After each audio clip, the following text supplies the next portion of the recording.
Welcome, my little couch potatoes, to the comfiest courtroom on the internet. I'm your host, Llama, and it's time for dramatic testimony, overruled objections, and absolutely unqualified opinions. So grab your snuggiest blanket, some delicious snacks, and get ready to watch court with your internet besties. This is Couch Court with Llama. We bring the jury. I love seeing my little dogs in there. I was like, look how cute they are, wagging their So tails. cute. My cute little dogs. So hello, everybody. Happy Tuesday, Couch Potatoes. Happy to see you here. And we get Buffy today, which is always a pleasure. It was a little lonely yesterday, me sitting Aw, here, but You missed you were in the me. audience. I did. It turns out I like you. Who knew? Oh, Who knew? After all this time, 3 years, I think I'm finally able to be like, yeah, I think I like her. it took you 3 years. It only took me 3. Only took you 3 hours. You know how I am with commitment.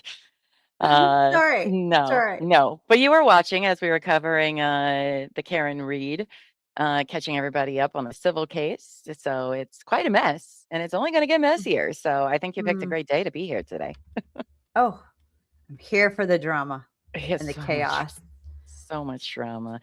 And we got a long one for you today. We're going to try to fit in as much as we can because Thursday morning there is a Karen O'Keefe v. Karen Reed hearing. I want to be very specific because there's so many different lawsuits.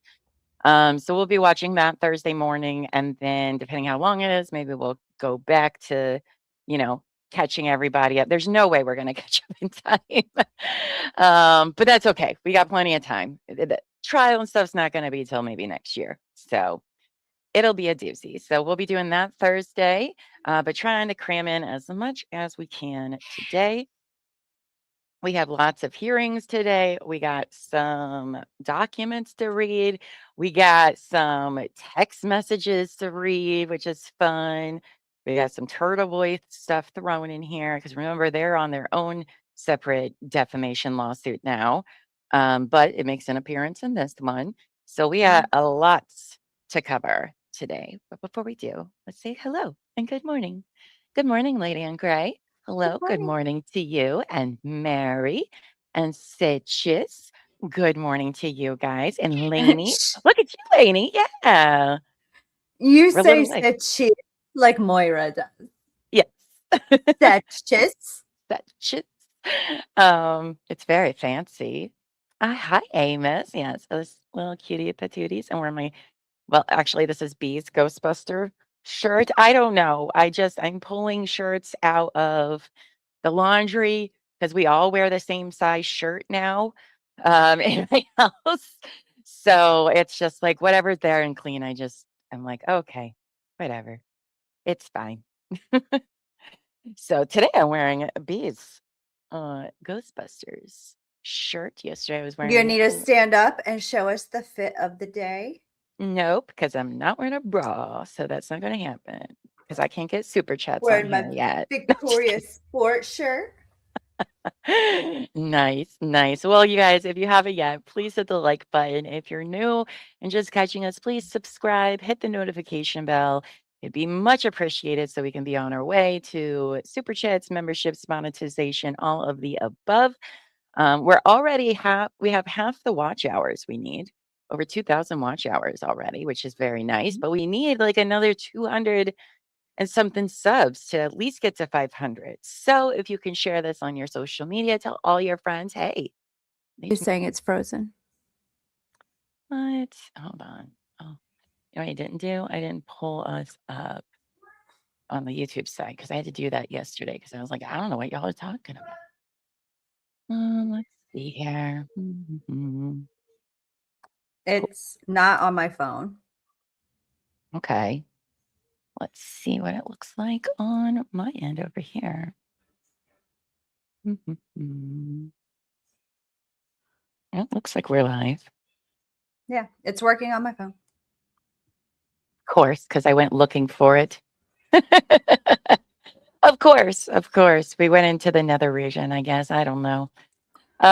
Anyway, all right. We're back now. I don't know where we were, but that's okay. We'll pick up where we were. Okay, as I was saying, though, yesterday, we kind of left off where Karen had replied all to an email thinking that it was to her lawyer, but it was to all the other lawyers. And her lawyers were like, excuse me, please, we're going to need you to delete that. That's privileged information. And the plaintiffs were like, how about no? Because we might use this to impeach her later because it says something very different than her response to our question that she gave. And so that's one of the things they're asking the judge for. The judge also asked for an entire list of who each side is calling for depositions to get those scheduled. The judge was kind of a dick to Rosenberg, one of Karen's attorneys, as though everything is his fault that things aren't moving along. And he's trying to be like, first of all, we're settling these problems with the tech Yeah. issues. This is going to be a theme from here My on God. out. Oh, is it? Oh, fantastic. Yeah, yes. And I believe we tried to tell you this judge Yeah. is worse than Bev. Uh, Yeah. This is just why you don't he's send emails. This is why Llama hates emails. well, I mean, They make me too anxious. to be fair, the way the email inboxes are kind of set up now, that it's almost like I want to go back to like the old school because they make it like in such a thread form that you don't even really know what part of it is old and new. And it's like it's ridiculously complicated, needlessly It is. complicated. And I know that's probably the boomer in me talking. I'm not a boomer, but you know what I'm saying? Like, but still, I look at it and I'm like, I don't even know where the last conversation was, the way they thread these emails and some I of hate these. them. I mean, it's ridiculous. I hate them. They cause me too much anxiety, let alone, oh gosh, when my lawyer would send me stuff, when we were going through like, custody parent stuff, uh, he would, send me a copy of his conversation with the other attorney, right? And I I would create a whole new one to send him of my response because I was like, oh my God, what if I am not send it? Because it just I can't handle it. Emails, I can't handle it. Can't handle them. Don't like it. Don't like it. So I get Karen's mistake here.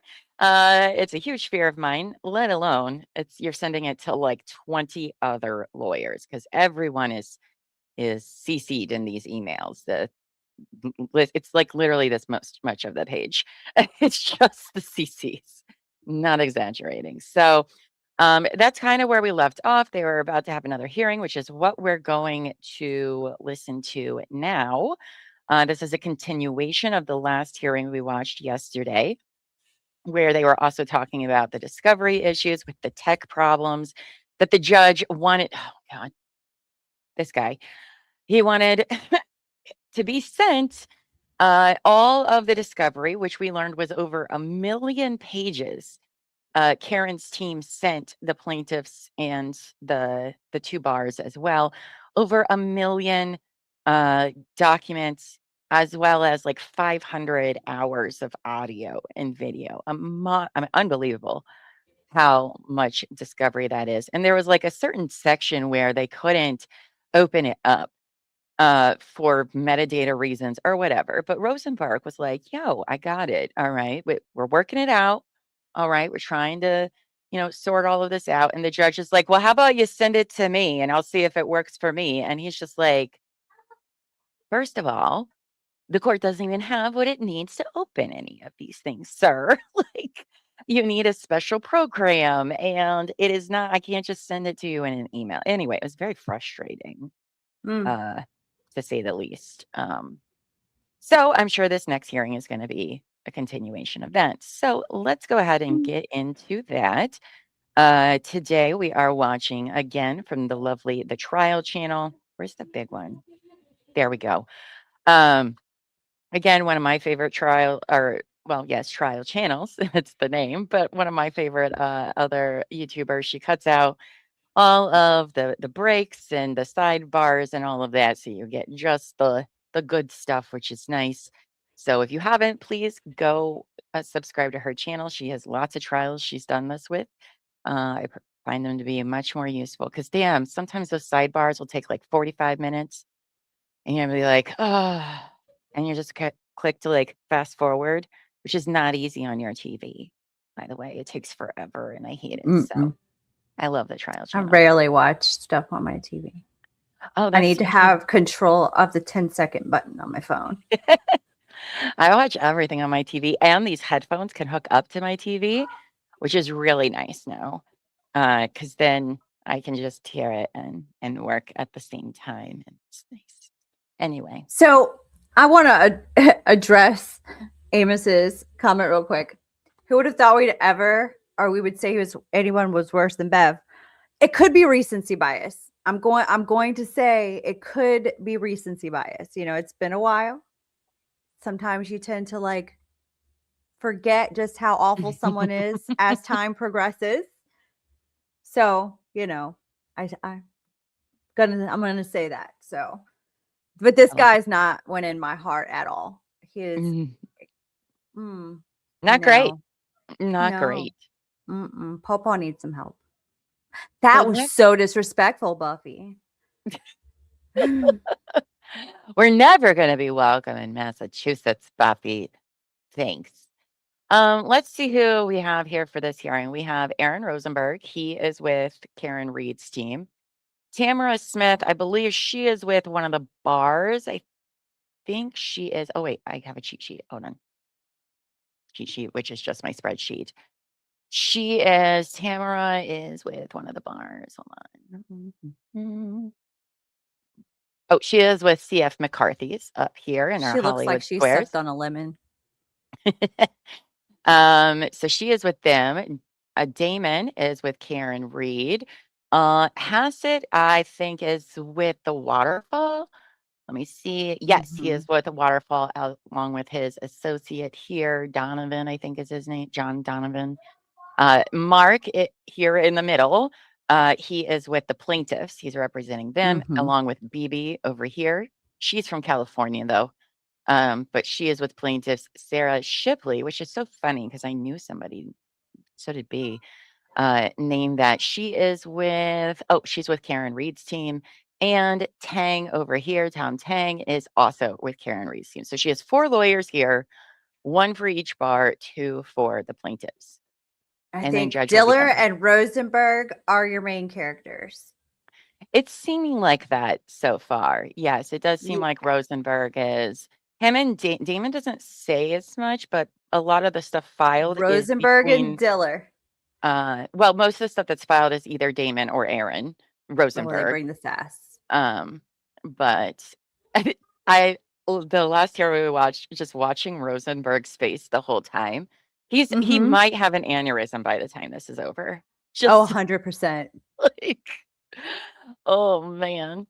Oh man. All right, let's see what they have to say. Let me turn on the closed caption. Did it work? There we go. All right, let's give it a go. This one's only 18 minutes, so. Court, all rise. The Honorable Court is now in session. Please be seated. Good afternoon, Your Honor. May I proceed? Go right ahead. Good afternoon, everyone. The matter before the court is civil action number 2483 CV 00692. Paul O'Keefe, individually and personal representative of the estate of John Joseph O'Keefe III et al. Sorry, I'm distracted by Damon's glasses. They're very nice, but he looks like he's about to go skydiving. That's what they remind me of, skydiving goggles. Sorry, I can't see it. He was giving welder to me. But okay, I can see it. Okay. Very fashionable choices, but I'm going to have a very difficult time. And look at BB. She looks like she is in a Renaissance oil painting. Look at her. Amazing shot. That's all I'm saying. Yeah, she's annoyed. She's like, why am I here? She's Well, like, if I don't move, they can't see me. Right, because she's in California. I don't know what time this hearing happened, but she's going to be hours behind. So if it was like 8 in the morning, it's like 5 over there. Anyway. Versus CNC Hospitality LLC et al. Your Honor, parties are all present via Zoom. Okay, seems like we have at least one attorney for all parties. Yeah. Correct, Your Honor. Are we waiting on anyone? No, we're not, Your Honor. Aaron Okay, is so let's, standing up. talk first, Attorney Diller, about the status of the plaintiff's efforts to access discovery that was provided by the defendant Reed. As of 3:00 p.m., Your Honor, the newest load file was still loading and mapping to our system. And that's as of 3 p.m. today. It looks like it's working, but it is still loading. Okay. And that was Okay. the status for the last couple of days. So that would be consistent with the court's efforts to try and access the information, because our IT department has experienced some issues during the download process. And in fact, in several instances, the download failed after running for hours, requiring a restart. I mean, we have about 12 of the 15 files in the first batch, but you can't review any of the contents until all 15 files have been downloaded and combined. So More tech issues, Buff. I guess who's going to speak on behalf of the plaintiffs? I mean, on behalf of Ms. Reed. I am, Your Honor, Attorney Rosenberg. Okay, Standing up, so he's ready. what do you suggest everyone's supposed to do? So just to be clear, what Mr. Diller is describing is different than what it sounds like Your Honor just described. We've been working with the plaintiffs and their e-discovery folks a lot since our last status conference last week. And they are at the point where they have access to all of the documents. They have certain load.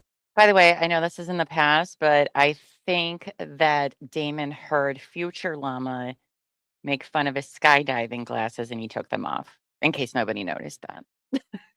Just saying, maybe I'm a time traveler. I don't know. Or he was maybe is. looking at the screen. He was like, yeah, this isn't working. for This me. isn't This is working. not my aesthetic today.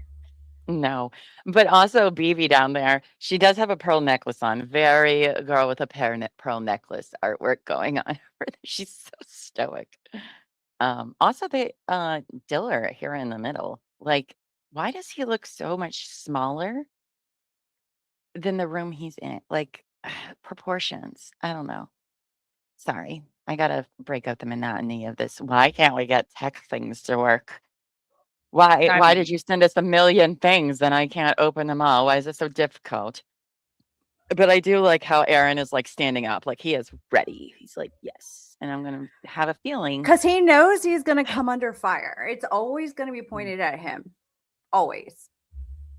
I mean, it's a million document. Like, I don't understand why they're all super, because they need something to be hung up on, I guess. Because good Lord. He's in the big boy chair. I know, right? Like, oh, it's funny. Zoom is funny. So Code files which provide certain types of metadata. The last additional piece of metadata they asked for, we provided, and that load file is just processing within the e-discovery software that they use. So they're not having trouble downloading it or accessing any of the documents.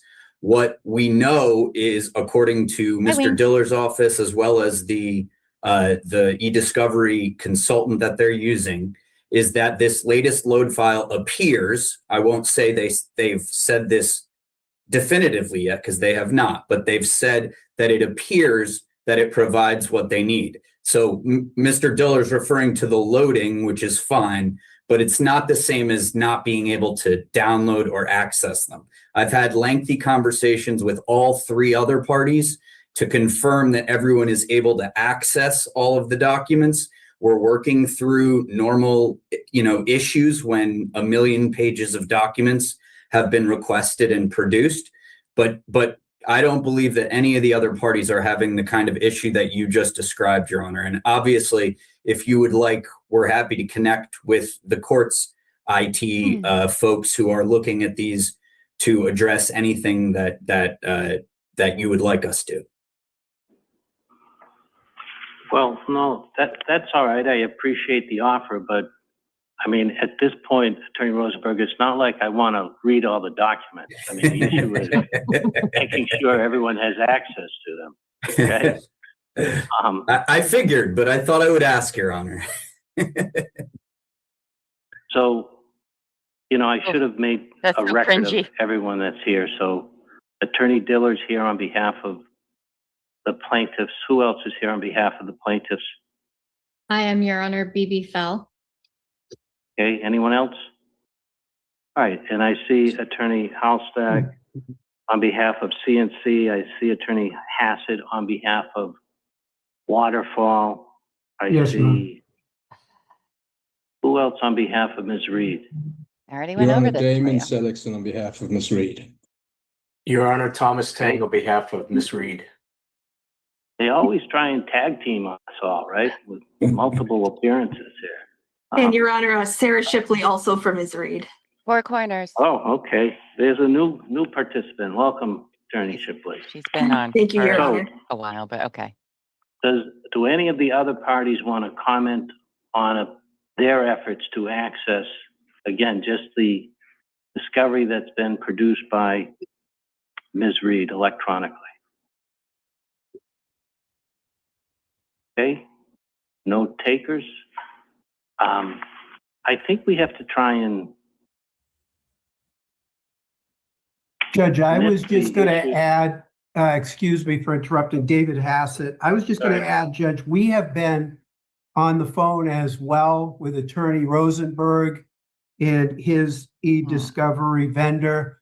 And it appears that the remedy for our problem not a is fan. going to be a different discovery. Instead of a PDF form, it's going to be in a TIFF form, which is going to be reproduced to us in the expected time frame for that to convert it to the new platform, which should be accessible to us as middle of next week. And that is as of this morning, Your Honor. Cool. I feel like the two bars are just like, well, we're here. We at least need to say like one sentence because like nobody cares that they're here or not here. But okay. Cool. Thank you, Hassett, for contributing nothing to the story, but thank you. Thank you. So, unfortunately, I anticipate this might be a problem going forward. And so I want to try and make sure we get ahead of it. So I'm going to order that all the parties participate in a conference regarding electronically stored information. And the purpose of that conference is for the parties to develop a plan relative to the discovery of electronically stored information. And you can take a look at Rule 26F2C for the issues to be discussed at that He conference. said Rule 26. Consistent with the rule, Sure I'm going did. to order that the parties honor before the end of business on March 3rd, file with the court a plan and a statement concerning any issues upon which the parties can't agree. And the parties can include as well whether there are any issues remaining relative to accessing the discovery that Ms. Reed has produced so far. And we're going to have a Rule 16 a Rule 16 conference about electronically stored information Ooh. on March 5th at 3 p.m. Oh boy. And I understand you may all think it's kind of overkill, but we've been I do.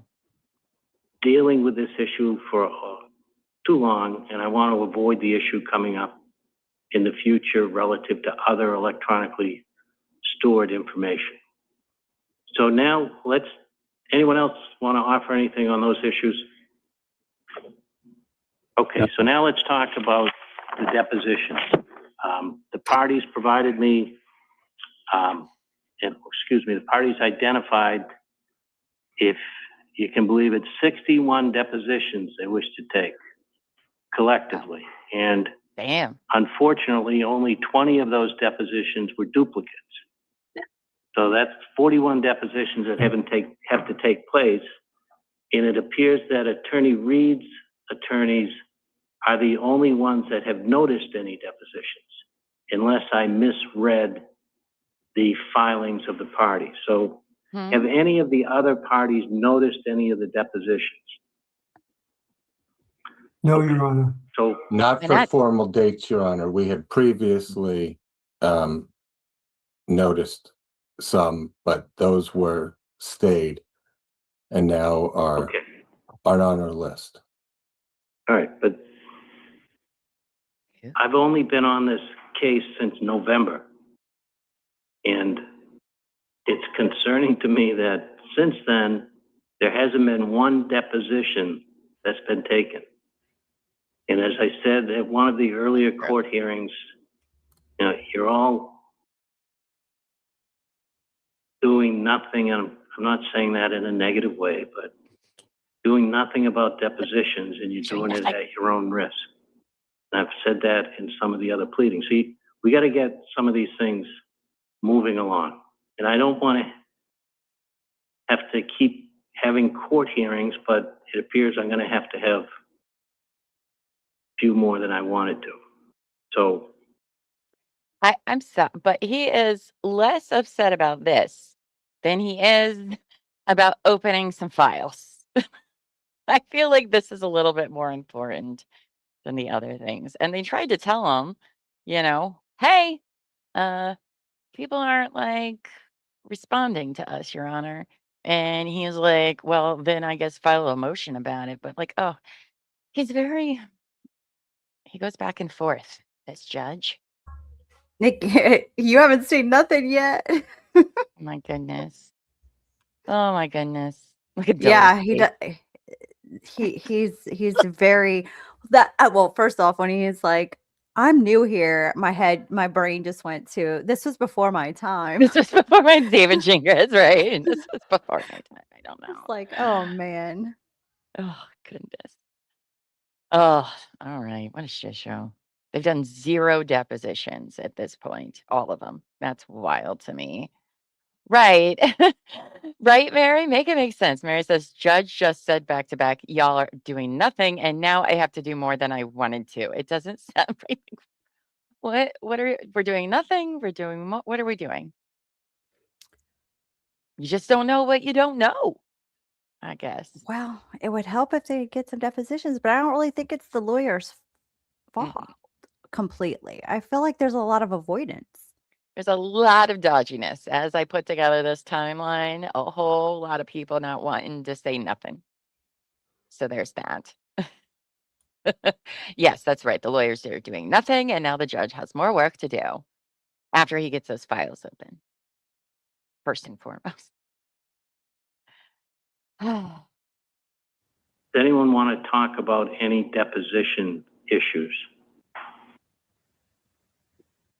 No, Your Honor, for Ms. Reed, as you said, we've noticed every deposition that's on the notice that we filed with the court. They're scheduled roughly to begin in March. There's a lot of them, so I think we've got the outside is on July 1st, but you know, there's not a ton of dates in between those dates. We've tried to put everything on the calendar in a way that works, understanding that there may be some that need to move around a bit. But just to give you a sense of, from a scheduling standpoint, where the parties are with just our depositions on the schedule. The problem that I see occurring is that if we don't get other depositions on the schedule, then it's just going to extend discovery too long. And you'll note to date, I haven't extended the discovery deadline. And it remains that discovery deadline of sometime in August. So I think the parties need to get together. Maybe you can use the benefit of all being on a Zoom for the conference about electronically stored information to try and map out a plan for discovery. So I'm going to schedule a conference for March 31st at 3 o'clock, again by Zoom, as all these hearings have been and will be, for a report on the status of depositions and discovery, as well as any other discovery issues that may arise between now and then. Okay. Any issues with that date from anyone? How many, Okay. who wants Are to there- place bets on how many depositions they'll have completed by March 31st? Anybody want to place bets on how many actually get done? And because this takes place February 12th, so about a month and a half. I don't think it's very, One actually, I think it's or 0. two? Maybe. I don't know the answer. We'll find out today. Oh, I was but I hoping you don't- could tell me if I was right or wrong. Well, based on some of the other documents, it's not going to be very many. I can tell you that. Uh, but we'll see. We'll see how many. It's probably like 2. And they're probably like nobody's in the case. You meaning like not law enforcement, not from the house, not, just maybe working at the bar or something. Which again, how have the bar people not had any depositions sent to anybody? They have what, like a whole 4 people they need to send things to or something? Like, what are they even doing? And Mark over here just, I don't know. Okay. Do the deposition, so he brings up that discovery is in August. I believe it's the 17th discovery ends. So are depositions also considered discovery? I don't really know if they're combined in that or how that works. I don't speak civil law, Yeah, me either. Because normally we don't see but depositions. I mean, I would assume it's part of discovery. Okay. But that's Think an assumption so? based on absolutely no factual information. Yeah. Any other issues that the plaintiff would like to discuss?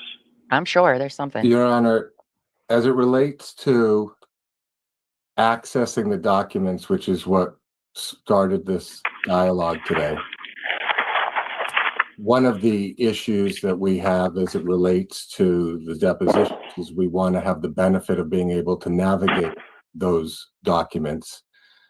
I can share with you that we were advised, based on what was sent to the court, that what was turned over in discovery was each of the 66 notices of discovery from the Commonwealth. When we issued our requests for documents, there were 37 requests with subparts. Request number 1 asked for the 66 notices of discovery. Request number 2 through 37, maybe there's an overlap, maybe there's not. Part of the problem we're running into is being able to figure out what's compliant with those requests and what's not. It formed a basis for us to have previously served a motion to compel. Specifically, we were requesting the load files, which we have since gotten, and which is what is continuing to be loaded so that they become more usable for us. But Talking number about- 2 was He's talking about the district attorney's office, right? I think that's who he's talking about, getting stuff from them. I don't know. I was reading Sage Cheese's comment Oh. and thinking about discovery. I think he's This is how talking. ADD brains work. I know, right? I think he was talking about the district attorney's office, which, no surprise. They want to dilly-dally and handing stuff over. No surprise at all, but okay. requested that we be provided some index about what was provided in response to the 37 requests that we have, so that we can at least understand if there are documents that we are expecting that are not forthcoming. We can move to compel them. If there are documents that there's no privilege logs been provided to date, so I'm not aware of anything that's being claimed as privilege.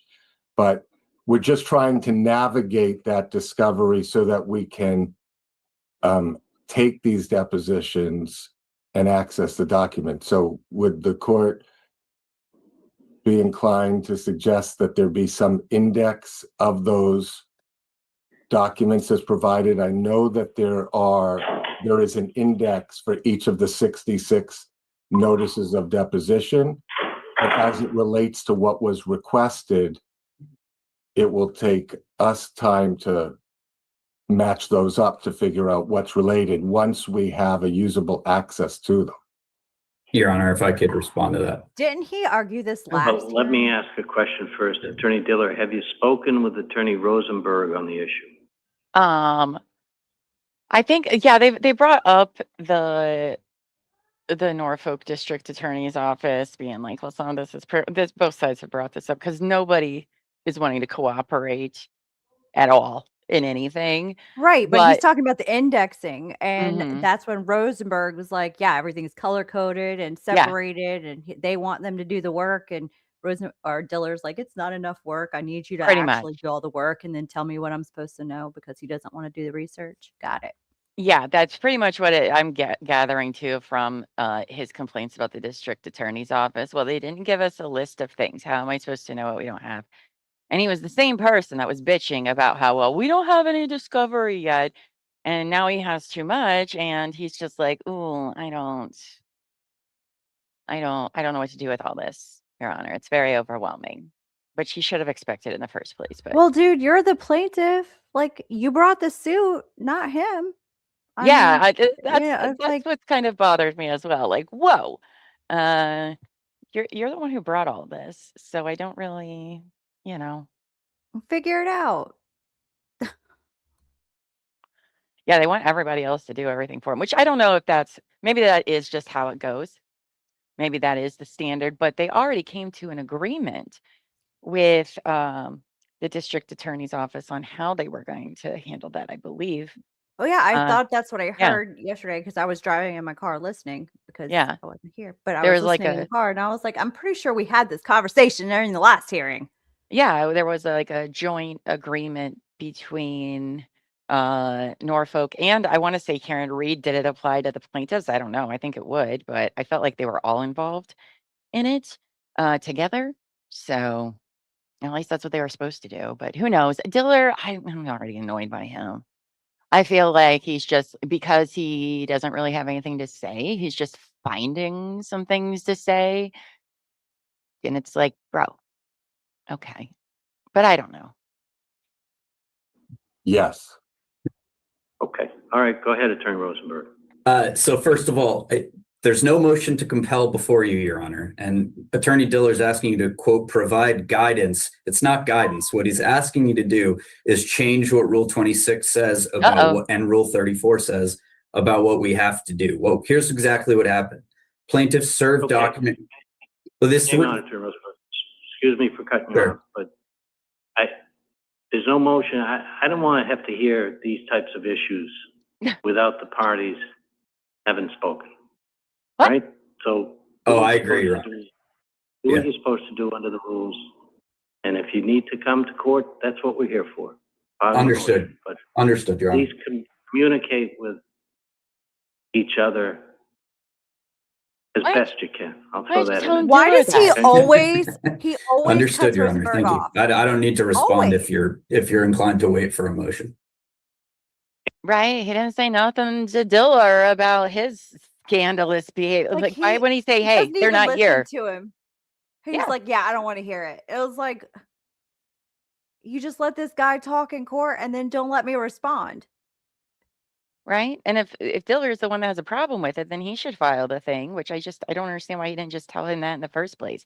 He let him go on for 5 minutes, just dry, blah, blah, blah, blah, blah. It's interesting.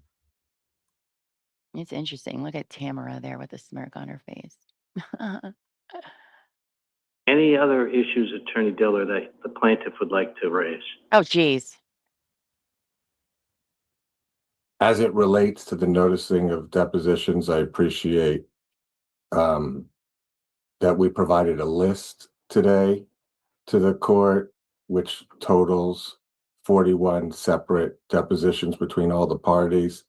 And I appreciate that as of either yesterday or today, the Reed team actually served notices. But to the extent that I'd ask for the court's indulgence as we move through and navigate this process on trying to accommodate the scheduling of them amongst the four parties. We intend to cooperate and deploy as many resources as possible in order to get through all those depositions, but I just wanted to say that those dates that have been noticed as of today aren't dates that necessarily work with our calendars, and so we'll be Oh my working through that goodness. process before we meet next time. Just wanted I'm sure there are dates that aren't going to work for many of the attorneys, so I also anticipate experienced attorneys should be able to work out Kita. those issues Kita, come and on. be reasonable. Come on, Kita. Anything else, Attorney Diller? Okay, fine. No, thanks, Your Honor. Okay. Attorney Holstag on behalf of CNC. Anything? I have nothing, Your Honor. Well, Okay. Attorney Hassett? Judge, nothing further at this time. Thanks. Attorney Rosenberg? No, Your Honor. Okay. We'll see you all on March 5th. Anything else comes up, just get a hold of the clerk. Thank you, Your Honor. Thank you, Judge. I'll see some of you. I'll see some of you on Tuesday. as well. Right. Yes, sir. Thank All right. you. Thanks very much. Have a good day. Thank you. Okay, so just for the record, this matter is continued to February 17th, 2026 at 3 p.m. for that motion hearing. It's further continued to March 5th, 2026 at 3 p.m. for the Rule 16 conference and March 31st at 3 p.m. for the status conference. Thank you all. Thank you. yeah, I feel like Mark was just like, he always does this so far. We've only watched 2 of these and he does the same thing each time. Oh, this is the third one we watched, where he doesn't have anything to say. And the last thing he had to say was, well, I appreciate them officially sending out. Like, bro, you haven't done shit. You haven't done anything. Why are you undercutting the fact that they're actually doing work over here? And then be like, but I don't know if some of the dates are going to work. Okay. What? And the judge just lets him talk about it instead of being like, sort it out. Why are we even talking about this right now? Sort of thing. He's something. He is something. Yeah. I just hate when he cuts people off instead of just letting them make their argument in court. Let them put it on the record and just Yeah. and then say what you got to say. Yeah. Like, what? Oh, he's something. He's something, all right. So, from this hearing, the court ordered that all parties participate in a conference regarding the electronically stored information and how to get it and how to index it and all of this other crap. So, they have to figure that all out. He is going to be a handful. Oh my God. Oh, that trial's going to be so rough if he's still on it. Oh, well, I'm worried about this future possibility thing that isn't, I don't think, the utmost importance. What do I know? I'm not a lawyer, but it seems like he's going to piss us off. I feel already. He's going to make us very Like he hasn't already. Mm, I'm already right. annoyed with him. Actually, I'm more annoyed with Diller, but Yeah. So, as they said, February 17th, they have another motion hearing. So let's go. This is in regarding the email that Karen accidentally replied all to, because they have to have a whole hearing about it. Because remember, the plaintiffs are not wanting to play nice about this at all, because of course not. So this is that hearing. So let's give it a go. All right. This one's a 21-minute hearing. So, okay. Action number 2483 Oh. CV0069. Look at that. We got Mr. Alan Jackson there looking all snazzy in his and he's bamboo. looking all dapper. I know. Where's Stop. Kelly? Oh I my. know. Oh my. Hello. Alexandra Beaton. I feel, who is she with? I think she is with one of she's with CF McCarthy's. She's with Tamara. So that's who she is. Okay. To Paul O'Keefe, individually and personal representative of the estate of John Joseph O'Keefe III et al. Versus C&C Hospitality LLC et al. I agree, Sage. Civil court is stupid and I hate it. I don't know why we keep covering civil cases, but it is, talk about it's just a mess all of the time.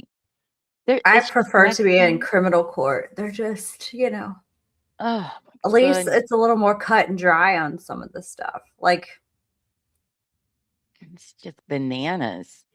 People can do and say whatever they want, take their sweet old time. There's no repercussions for anything. It's wild. Super wild. Not a fan. we need to find us a criminal case to follow. I know. I know.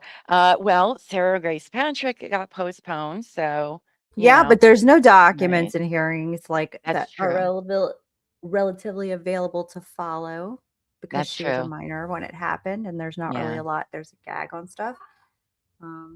There's just not a lot. I mean, not too much. I mean, I guess that's a good thing. But I guess this shit is so frustrating. Civil court. It's frustrating and I hate it. And Diller's voice gives me the teacher in Ferris Bueller's a little bit. He is just, he is dry. He is dry. And he kind of looks like Brian Enton. Oh my God, he does kind of look like Brian Enton. Mm-hmm, A Timu Brian Enton, because we won't Brian like that. But I'd go even lower, but she maybe. But maybe Timu. He's gonna have to step it up because the lawyers he's going up against are very commanding of the courtroom. That I don't know. They're gonna walk circles on this guy if he tries to be like a Lally Brennan combined. I don't think he's gonna win the jury over. Because it's what he reminds me of, like a combination of the two. That's terrifying. I know, but I think it's what we got. Here, I'm going to put this up here, though, this time around, since it's the judge and we don't see them anyway. All right. Your Honor, we have the parties present by way of Zoom. We have Attorney Diller for the plaintiff. We have Attorney Beaton for defendant C&C. We have Attorney Tang and Attorney Bell and Attorney Seligson, Attorney Rosenberg and Attorney Jackson present on behalf of Attorney Reed. Defendant Reed. Good afternoon, counsel. Good afternoon. So, Good to afternoon. Attorney Diller and Attorney Seligson, a couple of general points. I purposely did not ask for you to provide me with the email in question so I could have the benefit of argument without knowing its content. However, to decide the issue of possible preclusion of any future use of the email for impeachment purposes, I think I will need to see the email. So I'll ask Attorney Seligson to provide to Clerk Donovan in a sealed envelope a copy of the email. That's fine, Your Honor. We'll do that right away. Okay, next. Right, you need it like right now. Let's dispense with any back and forth on what the rules of professional conduct and claimed impropriety on the part of Attorney Diller. Attorney Seligson, I think your one Superior Court decision may not constitute sufficient case law for an attorney to understand their obligations under these unique circumstances. And let's all agree that the circumstances here are unique, just like they were in the Charm case. We can all agree that inadvertent disclosures usually involve an attorney producing in discovery a document that should not have been sent out. In this case, the disclosure involves a client. And Attorney Diller, let's also be aware that I see no reason not to credit Attorney Seligson's affidavit about blind copying his client being a one-time event. So what I see to be the questions here are, like Charm, whether Ms. Reed has shown that she and her counsel took reasonable steps to preserve the confidentiality of the communication, and two, even if the answers to interrogatories in the inadvertently shared email don't provide plaintiffs any additional areas of impeachment, as suggested by Attorney Seligson, what if future sworn statements of Ms. Reed in the email do? So let's try and tailor your arguments accordingly. Okay. So Attorney Seligson, it's your motion, so I'll hear from you first. Thank you, Your Honor. I appreciate the opportunity, and I think you synthesizing the issues really will cut to the chase here.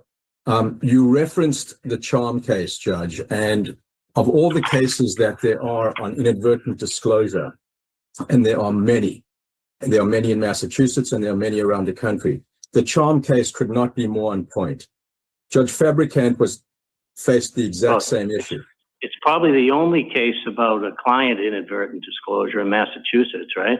That is correct, Your Honor. I was not able to find anything else where, as you said, it's normally the lawyer who includes something in a batch of documents, or an outside service has included something in a batch of documents, and the lawyer on the other side of the case gets that inadvertent disclosure. Here you have, in the advent of digital communications, you have an attorney in Charm emailing opposing counsel, copying his co-counsel, blind copying his client. The client gets the communication intending only to respond to his lawyer, writes back to everybody through a reply all. Judge Fabricant explains how that can happen to anybody. And what she does is she analyzes whether or not the lawyer and the client acted expeditiously, and she uses the word used maximum effort to recognize the error, address the error, try and reclaim the communication because it was not a voluntary disclosure. In that case, Judge Fabricant granted the motion to strike that email, agreed that there was no waiver because the lawyer, even though he had done that once before, he had blind copied his client and the client had replied all. And even though the lawyer in that case simply asked the receiving lawyer to delete, destroy, and not use the email, did nothing more. Months later, that email is attached to an exhibit, to a motion for summary judgment opposition, and suddenly the lawyer thinks he needs to move to strike. So the email really wasn't reclaimed in the same way we have done, in stark contrast to that case and those facts. I've sworn in an affidavit which you credit, Your Honor, and I appreciate that because it's sworn under oath, and I stand by it. This is a one-time event, one-time incident where Ms. Reed was blind copied. Inadvertently, she replied to all, not intending for anyone but her counsel to get that reply. That squares with Charm. Immediately, my colleague Aaron Rosenberg reached out to Mr. Diller. That was 39 minutes later. Recognized there was a reply to all, recognized there was an inadvertent disclosure, demanded that it be deleted, destroyed, and not used. Mr. Diller said no, or didn't respond. I then reached out 44 minutes later, confirming, delete it, confirm you delete it, don't use it, confirm you're not going to use it. Same thing, trying maximum effort to reclaim the privilege, to reclaim the inadvertent disclosure. We then had back and forth with Mr. Diller for a number of days. He refused to comply with us. We then served a motion. So we used the maximum effort. There was no pattern of behavior like this that you saw in Charm. There was maximum effort to reclaim it. So when you look at Judge Fabricant's analysis of the efforts by the client and her counsel, that we've done even more than Judge Fabricant allowed in granting the motion to strike. This is, by Attorney Diller, an opportunity which is evidenced in his opposition to our motion, Your Honor, where he actually goes so far as to make a sweeping allegation that he says that Ms. Reed and her team, in all likelihood, by her direction and or recommendation of counsel, has been blind copied on all email communications with opposing counsel since the outset of the lawsuit. That is an outrageously inaccurate statement. It doesn't even comply with Rule 11, where a lawyer signs his name to pleadings and certifies that he has a good faith basis to make such a claim.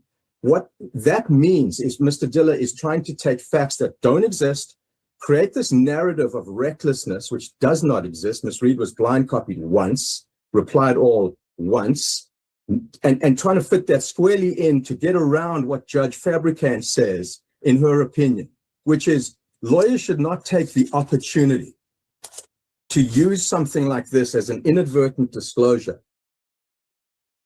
and take advantage of that. Your Honor, for the same reasons in Charm, you should rule that there was no waiver of the attorney-client privilege here. This was not a voluntary waiver. This was an inadvertent disclosure. This fits squarely with Charm. We've done more than the lawyer in Charm did. We've acted faster than the lawyer in Charm did. We've proven there was no pattern like there was in Charm. And Judge Fabricant still understood the importance of the most sacred of privileges, the attorney-client privilege, and did not allow those facts to erode it. And we asked you to reach the same conclusion, Your Honor. Regarding the impeachment value of this email, we'll provide you the email in camera as you have ordered, and you will see that it squarely fits with everything Ms. Reed has answered in the second interrogatory that was posed to her. So it has no impeachment value. The plaintiff's attorney was asked to return it. There's plenty of discussion in the rules of professional responsibility in the case law about returning an email that's been inadvertently disclosed. Judge Fabricant speaks about, to quote her, she says, as a matter of courtesy and in recognition of their own vulnerability, lawyers should avoid the temptation to seize opportunities arising from inadvertent disclosure. It's just, I think that's fair. This should just end today. Mr. Diller should not be permitted to use it. He should not be permitted to disseminate it, and it should be destroyed. We've done everything we can to reclaim it, and I rest on those on those cases, Your Honor. So, I mean, I think it's, I don't understand. I think it's being sneaky. I think Diller's being very sneaky and opportunistic. Yeah, I agree with you. Because I don't agree understand. I mean, 40 minutes. I mean, that's pretty quick. I don't know how much quicker you really could be, considering, God, these guys probably get a bazillion emails a day regarding everything. But I think that was a pretty good, solid. He could have done it. He's just being an ass. Like, you know, if it was your client, you'd want the same thing done for you. Stop it. Exactly. He looks like his hand was caught in a cookie jar a little bit, doesn't he? Although I really do wish that the judge's camera would zoom on his face. I would love to see his facial expressions. Same. Because I'm curious. Well, I don't think we've gotten that far in the timeline yet, but they've accused Karen's side of leaking things numerous times throughout this whole thing. And I don't know. I don't know if I buy that it's particularly them, because this email thing happens, right? It gets filed about, and Diller is about to claim that, it completely contradicts what she's been saying, as though and we don't know what the email says. We have no idea. We only know the two sides, and that's it. But, for kind of headline buzz is what it sounds like to me. That it's actually a big nothing burger, but, we're going to make a fuss about it to kind of disseminate out there that Karen has been lying this whole time. It makes me a little, who's really the one disseminating all of the things? Who has the motive to do that? I believe it would be the plaintiffs had the motive to do that, quite frankly. I'm not accusing the O'Keefes of doing that. I'm also not No, accusing the lawyer either, but it's I have my own thoughts as well for that. I mean, I don't disagree with anything. mm, Mm, it's I don't know. interesting. I definitely think the attorney. Well, you'll see. There's another hearing where he makes a very crazy claim Oh, I'm in the sure. court. So yeah, I'm sure. But he just, I don't know, something about it doesn't seem right. Maybe I'm biased, but I don't know. This seems very well, the judge is biased. Everybody's biased in this case, it true. appears. So why not? I agree with you, Bells. I thought that as well. That Bell here, this is Karen, one of Karen Reed's attorneys. Oh, you can't see my mouse, but yeah, Michael Bell, he does look like Derek. I thought so. I was like thinking the same thing. When I said Brian Eden, I almost said Derek, but then I was like, I'll probably be the only one that thinks that, and I'm just not gonna bring it up. But I'm glad it wasn't just me. Wasn't just you. So I think Damon's argument is pretty makes sense to me. I mean, gosh, it's a one-time like this is stupid. I don't even care what Damon says. I could just listen to him talk because I like his accent. Same.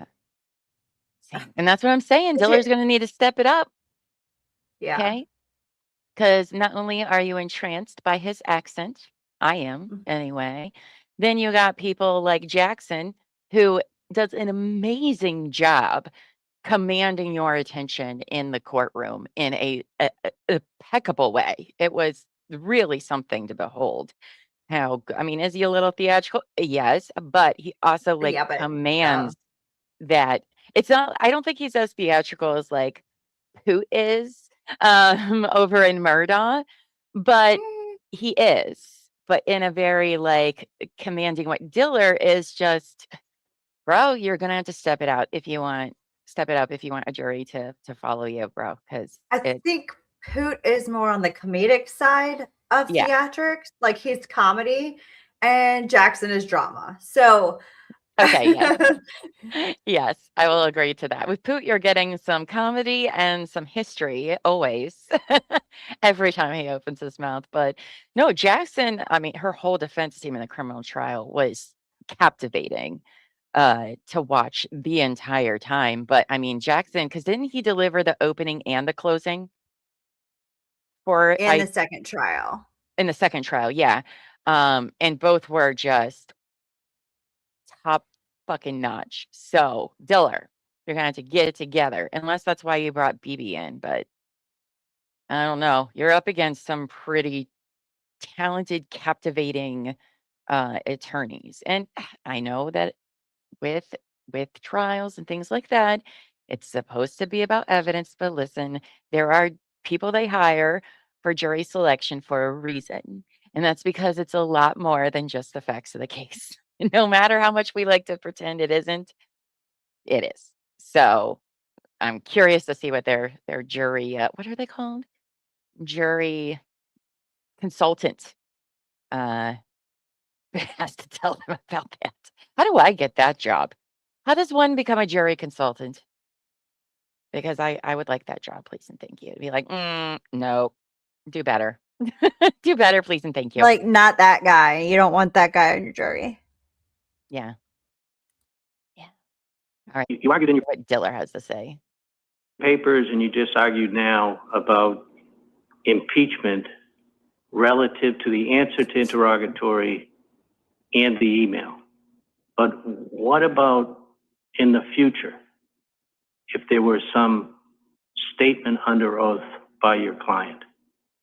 Your Honor, there will not be a statement under oath that the email can be used for impeachment purposes.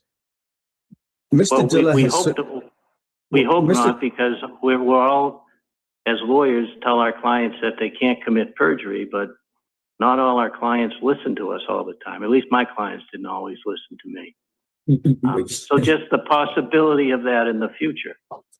I understand, but I think that answer will be very clear for Your Honor once you see what is in the email and you compare it with what is in the interrogatory answers. I have to tread lightly because I don't want to say anything about the email, but you will see that once you read the email and you compare it with the interrogatory answers, if there was something inconsistent with the interrogatory answers, then sure, then Mr. Diller can use that for impeachment purposes. But the email itself has no impeachment value once you look at it with the interrogatory answer. There have been 2 interrogatories served on Ms. Reed.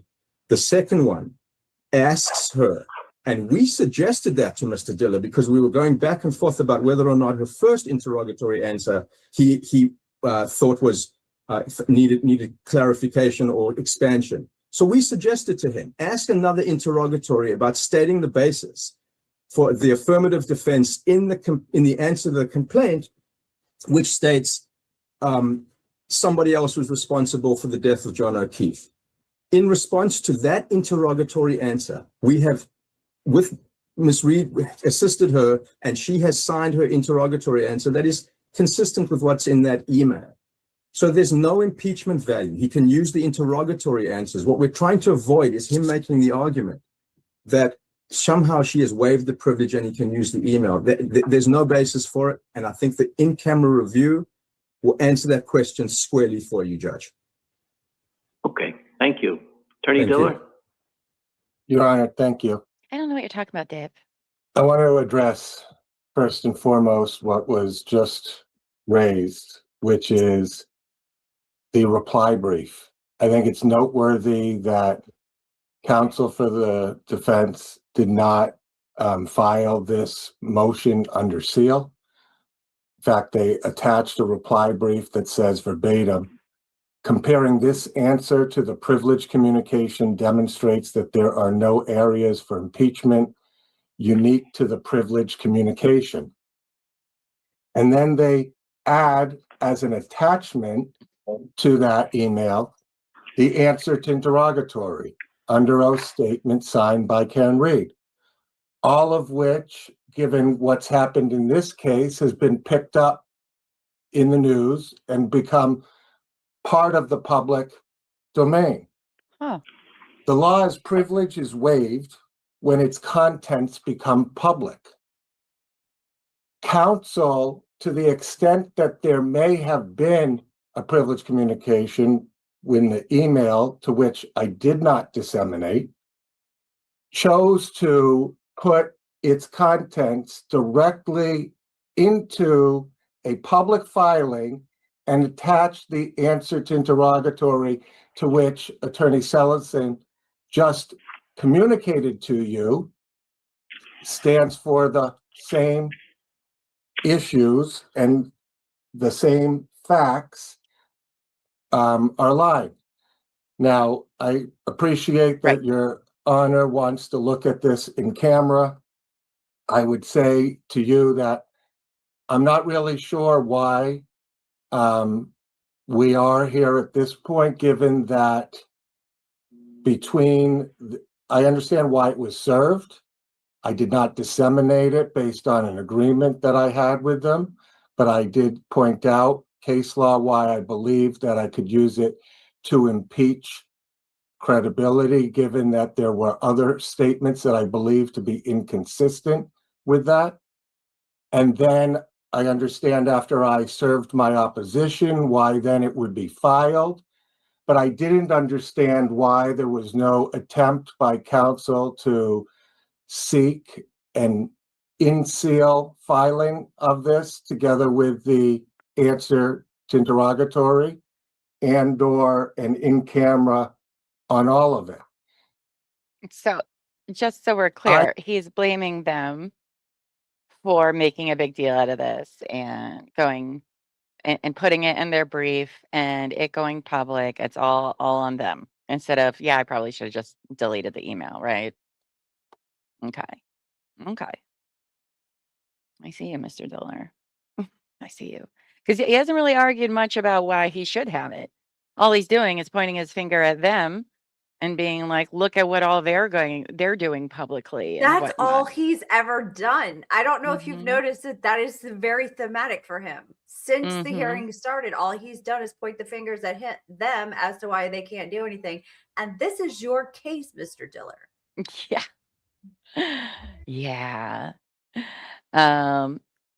Seichi says, I think he is also trying to argue waiver or privilege by going public. Oh yeah, he definitely definitely is, but they did it in a filing though. Is I don't know. The fact that he's like, well, they should have done it under seal. Well, okay, but but still, the whole hearing is because you don't want to get rid of it. So I don't know. I don't know what he expected them to do, but he does love deflecting a lot. I will give him that. A lot. So I feel as if in Judge Fabricant's 2010 order, she's very clear that she says a client who seeks to preserve the privilege has the responsibility to be careful, particularly when using a means of communication that poses known and obvious risks. Lawyers should advise clients to be careful and avoid practices that exact those risks. And then Fabricant gives a public warning to the bar in general. It says others should take note. Reply all is risky, so is BCC. Further carelessness may compel a finding of waiver of privilege. That was further, 16 years ago. if it happens The again, world, that's how I just interpreted what he said, that the Fabricant or can't, I don't know which one they're saying, Fabricant, I don't know. But basically, it was like, yeah, you should probably avoid doing this, but everybody uses the email. But also, if it happens again, then yeah, we're gonna have to take that privilege away. Was how I interpreted what it said. Was here's a warning. All right, we're gonna not let them use this. But if it happens again because of your guys' carelessness, then too effing bad. Say says Diller got played because he opened up the opportunity for the defense to file this motion publicly. Yeah, they did. Yeah, he did. What an idiot, I think. But okay. and technology has advanced. We have all become more sophisticated with way to deal with it. We were also relying on an MCLE, which was written by a gentleman who was with the BBO, that says an argument could be made that privilege is now waived when a client replies all to something that they were copied on. That just deals with the first issue, which I think the whole thing has been waived regardless of how you interpret Fabricant's decision. But the second issue, as it relates to impeachment, we have the late, great Judge Gantz, who wrote an opinion. We have Justice Kaplan, who both issued opinions. Both suggest you can't unring the bell. I identified that there were inconsistent statements in the email that was provided to me before anybody tried to recall it or advise me that that was intended as a client confidential communication. But wouldn't he have known that, seeing that it was from Karen? Wouldn't he have been like, oh, you know what? Maybe this wasn't meant for me. The likelihood that, guess what? It wasn't meant for you. And he was like, well, I saw it was from her. So I had to read it. Like, sorry, you've been doing this for a long time. Stop it. You know, she didn't mean to email you. She's been in the legal world for too long now to know she should not reach out to the other attorneys. But okay, sir. Then said, I'm not intending to disseminate it, but I do believe in arguments made that she's waived it. And I more so think it's significant that should she give inconsistent testimony moving forward, it certainly has impeachment value, which has been borne out by Justice Gantz, Justice Kaplan's Superior Court decisions that talk about the impeachment value of it. So ultimately, I stand by the position that, for starters, I believe that they have waived the any privilege that may have existed in the communication by publicly disseminating the content of it. And then secondarily, I have every right to use it for impeachment purposes as we move forward in this litigation. But they Your only Honor, I shared rest on the papers as it relates, or will answer any questions that Your Honor has. her that statement because we read that yesterday, the longer version that she had sent in. They didn't actually put anything from the email in there, but okay. These people talk so slow, it's painful. That's true, Buffy. Oh my God, Diller is. Oh God, it's gonna be. It's gonna be something. It's gonna be something. We're gonna have to be monetized before this trial happens because Homegirl is gonna need a lot of wine to get through this trial every day. Oh my goodness. Oh God. Oh, it's so. Ugh. Say says he's not arguing any case law and didn't address his lie about other BCCs. What are the odds? Say, what are the odds? I don't know. I'm a little. He seems sneaky to me. Sure does. Your Honor, may I respond? Sure, go right ahead. Your Honor, the notion that a litigant would be served with an interrogatory, answer the interrogatory under oath, and then somehow be deemed to have waived the privilege is preposterous. What I am arguing is, for impeachment value, there is none. And once you are able to see the email and compare it with the interrogatory answer, you will make that decision for yourself, I am confident. But if Mr. Diller served us with a motion and we served him with a motion and he attached signed interrogatory answers, or we attached signed interrogatory answers that had been served in the normal course, there's no waiver of the privilege. That's just not a valid argument. Secondly, Mr. Diller cites two cases in his brief, which is referenced today. Those cases actually stand for the proposition that there has been no waiver. The cases that he cites to, the Mirror Inc. versus O'Brien, the court found that Judge Gantz found that there was no waiver of the attorney-client privilege with an inadvertent disclosure. The case that he cites to in his brief, and he mentions as well, this is Judge Kaplan, Vigor Works versus Scansa. Judge Kaplan finds there was no waiver.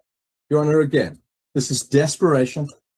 It's an inadvertent disclosure. We've done everything we can to prove to the court under the reasonableness standard that Judge Fabricant lays out in Charm. It's the same fact pattern, same conclusion should be reached.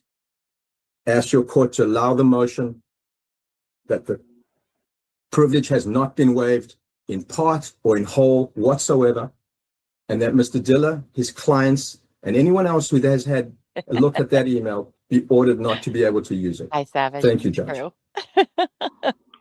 Okay, thank you. I'll take the matter under advisement. Cool. Thank you, Your Honor. Thank you, Judge. Neat. Thank you. All this matter is under advisement. This matter has a next date of March 5th, 2026 at 3 p.m. for the Rule 16 conference. Thank you all. I saw that. Okay. Well, I'm kind of sad that Alan didn't say anything in that one. Why were you even there, buddy? But okay. I mean, I'm happy to see you. I'm not gonna be, sad about that. But like, you didn't even argue anything. I was ready for it. It's okay. I'm sure he'll argue something soon. Let's see. All right, so let's keep moving on because we got a lot of stuff to get into. We've had only 2 hearings so far today. Defense better win that motion. Well, we'll see. We'll see. It's kind of crazy, I think. All right, so that annoys me. They put all this stuff on the sides of documents, and it's very hide the thumbnails and hide all this stuff just to read it. It's dumb. Sorry, I'm just going to complain about Google all the time. So no, we're not going to read every page of the 69-page document, just the important parts first. So I got to move some stuff around. So this is a plaintiff's, this is filed, I'm sorry, hold on. That hearing we just watched was on February 17th, and this is filed February 23rd. So a week later, I guess, would be it. And this is an emergency motion for a temporary restraining order pursuant to Rule 56 to prevent release of evidence filed by Karen Reed. Okay, so now they want a temporary restraining order against her. Okay, sorry, I gotta readjust because I forgot I'm reading it, so I need it to be in front of my face. Nice. Well, guess what? It's not the first one. That'll be 69 pages, just to let you know, Savage. But so again, this is the plaintiff's filing this. All right. So as he just sat here, and as Diller just sat here and accused the other side of, filing this and wanting to make it all public, blah, blah, blah, blah, blah. Well, let's see what Diller wants to make public here and how, and again, with the email, I mean, we don't know what the email says. But also I could see it easily just being semantics. Well, you said this one word was different and could mean 7 other different things. I mean, who knows? I feel like they would play these kind of games, quite frankly, based on what we've heard and seen already with this case. So let's go ahead and read this. It starts off with a quote saying, "I'm dead. I'm fucking dead. Do you have any clue what's on the phone they took?" End quote. That's a banger of a way to start a document, but okay. Now come the plaintiffs and respectfully request this court issue an order restraining defendant Karen Reed from taking possession of cellular phones in the custody of the Norfolk District Attorney's Office. Before plaintiffs have had an opportunity to digitally image the phones, so a full record of the phones is maintained and communications and data reasonably calculated to lead to discovery of admissible evidence are preserved. Which, yeah, I don't know how this wasn't even already given to them.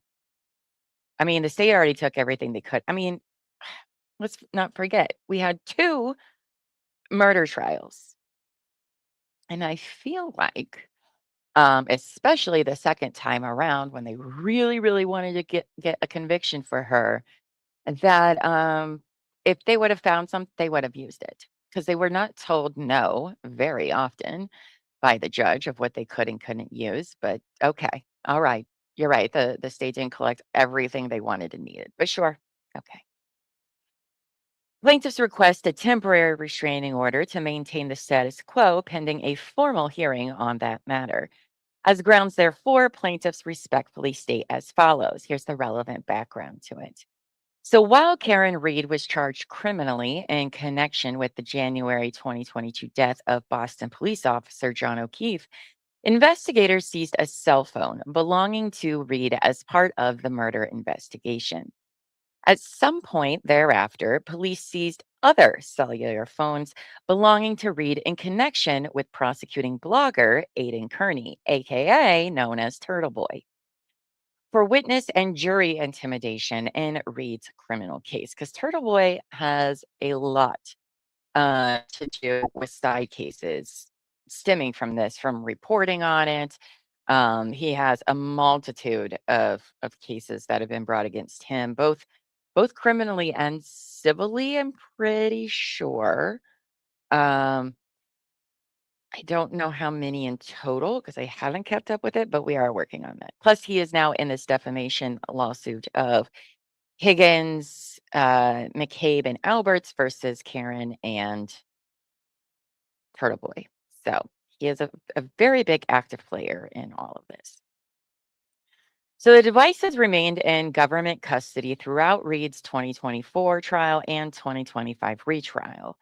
In late 2025, the Norfolk District Attorney's Office, in connection with the Kearney investigation, sought authorization to search Reed's phone for relevant evidence. In February 2026, a Norfolk Superior Court judge denied Norfolk District Attorney's Office request to search the phones with its decision under seal. On Thursday, February 19th, 2026, Reed sought an immediate return of her cellular phones. In order to prevent the immediate and irreparable loss of evidence critical to plaintiff's civil claims, we filed the instant motion because remember one of the plaintiff's claims is that Karen's story is a false narrative and it's a conspiracy on her part and Turtle Boy's part to put out this false narrative to the masses. That's one of their claims. So that's why they're wanting access to this phone. They go into the legal standard of it. I don't particularly care too much about that. It's literally a whole 2 paragraphs. So there's that. 3 paragraphs. All right. So in order to ensure the preservation of admittedly critical evidence and to prevent irreparable harm to plaintiff's ability to fully and fairly prepare this case, plaintiffs seek an emergency order of this court temporarily restraining defendant Reed from taking possession of her cell phones from the Norfolk District Attorney's Office to allow the plaintiffs an opportunity to be heard regarding the need to forensically image the contents of Reed's phones before such devices are returned to Reed. The contents of Reed's cell phones are materially relevant to plaintiff's infliction of emotional distress allegations. This court has already endorsed a plausible claim against Reed for pushing a false narrative through the media, notably Aidan Kearney, aka Turtle Boy, and for pitting the Reeds against the O'Keefe family, which is such a weird, were they close? Because I have yet to hear that the Reeds and the O'Keefes were close, but they sure want to bring that up a lot. It is not disputed that Reed was feeding information to Kearney to shape the public narrative. In an interview with HBO, Reed stated, I think this is the behind the scenes of the first trial documentary that they're talking about. Quote, Nathan only started talking to Turtle Boy after Turtle Boy got involved. John was always a fan, and John, like one of my conduits early on. The lawyers told me that we could share anything with him, Turtle Boy, as long as it was public and not for me to do it directly, to go through a third party. That was the protocol for a little while, and then I started to get nervous about who I was using for a third party because I started to trust Turtle Boy to an extent. But the information I'm giving him is valuable, and I need to trust the middleman. I didn't want to have any of my close friends do it because I didn't want to put them in that spot. So I eventually just started sending things to him directly. But I would tell him I'd give him some backstory. Relaying it through someone who had a few glasses of wine to have it relayed to Turtle Boy, I thought, I've only got so much patience here. I've just got to talk to this kid directly. And then they're like the same age. That's weird to call him a kid, but okay. And we started talking about the case probably once a day, almost every day, 5 to 6 days per week. It was a little quid pro quo. He was getting tips that were better than a lot of the tips we were getting. And I was helping him getting up to speed on what he had missed from the previous year and a half. I don't have any shame. I haven't denied it. I'll tell anybody how often. It's in the phone records. I talk to him almost every day. This case has been massive for him, and it's my entire life. So, yeah, we talk about Jim McCabe and Michael Proctor and what's in the latest discovery. And what do you guys think you're going to do next? We had all these conversations. Now I'm going to go back up and read this little citation here. What is it for? I never pay attention to the ones, but on or about October 3rd, 2025, Judge O'Shea denied Reed's motion to dismiss plaintiff's claims for reckless. Oh, okay. Then that's fine. That's not important. We already covered that. When Kearney was investigated criminally, police seized Reed's phones. These phones are the subject of the motion. Plaintiffs have a good faith basis to believe that the data contained in those phones, emails, text, internet usage, application usage, etc., will confirm that Reed was communicating her narrative either directly or through intermediaries to Kearney. Kearney's publications and videos have mirrored the Reed team's narrative and have publicly attacked the O'Keefe family with information transmitted to him by Reed. Unlike the Norfolk District Attorney's Office, plaintiffs need only show their request for these communications is reasonably calculated to lead to the discovery of admissible evidence, a markedly lower standard, which, yeah, that's true. That's true. Turboy did not kill anybody. No, but they pretty much act like he did. He killed a lot of reputations.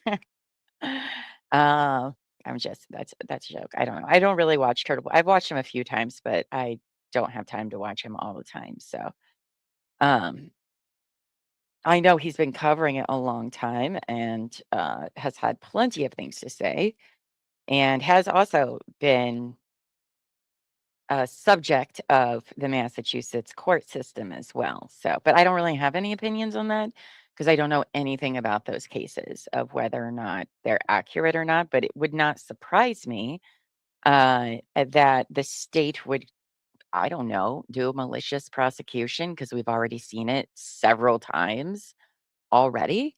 So, but I don't know. I haven't read any of that stuff. We will eventually probably take a look into those, um, especially with the defamation case that him and Karen are involved with against Ham. But we'll save that for a later date for sure. So anyway, that burden is met here. For example, these exchanges from April 2023 are just a snapshot into how Karen Reed was helping direct this public narrative through Kearney.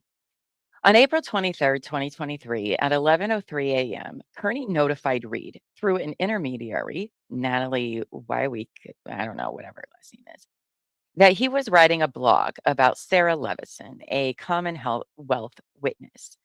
Through the intermediary, Reed responded, "Tell him Proctor, likely intentional, spelled her, Levison, and Julie Nagel's names wrong. Her name is Sarah with an H, not Sarah with no H." Kearney asked why spell the names wrong, to which Reed, through intermediary, responded to hide their identities from us, make them tough for the defense or public to track, which could be. Michael Proctor's a fucking piece of shit. We all know that. Could be part of the reason. But I don't know about that. But also, listen, I watched the trial myself. All right. I didn't need Turtle Boy to tell me nothing that I didn't hear or see with my own eyes in that trial and came to my own conclusions. While people that are bloggers and vloggers, people do listen to them before, seeing things with their own. I don't know much of what he said, but if it's in the narrative that I feel like she was framed and the police are so corrupt, then I came to that that's the prosecution's fault, is what I'm saying. The prosecution didn't do their job to prove this murder to me and several other jurors in 2 trials. So I don't know if we can really go blaming him for a lot of that. That's kind of the I state. think the discourse I heard around that is simply that it was with Turtle Boy that they came up with this defense. Now, y'all can correct me if I'm wrong, but I think that's what I learned or heard. So, I mean, I'm not surprised that people are sending Turtle Boy more things than her defense. well, It's really no people different do than, that. yeah, it's really no different than like Laura And Owens, right? People sent the lawyers and did their own research and put a bunch of things together as a collective well, effort in a way. people talk to the media usually first anyway. And Mhm. this was before bloggers and YouTubers and, Mhm. stuff like that. So, Yeah, I'm not caught up with all the tea, but don't worry, they're gonna point to some things about him for no, sure. I've been trying to learn about the the tea in my spare time. That's true. You always know way more of the tea than I do. All right. So why spell his name wrong to hide their identities? So Kearney responded, "It's up." The next day, on April 24th, Kearney posted a blog titled "Canton Cover Up Part 9. Woman in house where John O'Keefe was murdered is Beth Israel Milton nurse Sarah Levison. Name was intentionally misspelled by Trooper Proctor on police report." Again, We know Proctor is a piece of shit. Okay. It's actually not up for debate. He lost his job over it. No, I agree with you. It's really not up for debate that he sucks and has done horrible things with his power. So could he have done that? It's reasonable. I understand at the time many people didn't think it was reasonable, but knowing what we know now, that you'll all get to know when we go into those specific lawsuits. It's not a far leap at all to make that assumption.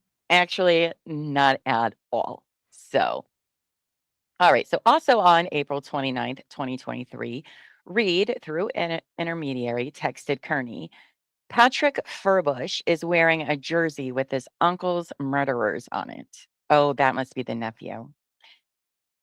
With his uncle's murder. What? Carrie Roberts is a fucking cunt. Always has been. Tell TB, great job with the geofence. Please, if you agree, post something to the supporters of the Furbish children. These supporters can no longer pretend to care what happens to those kids. Text me from Signal, check your signal, check your signal, check your signal. So, okay. Interesting. So that is a message from Karen through the third party to Turtle Boy. Yes. Is what they are saying.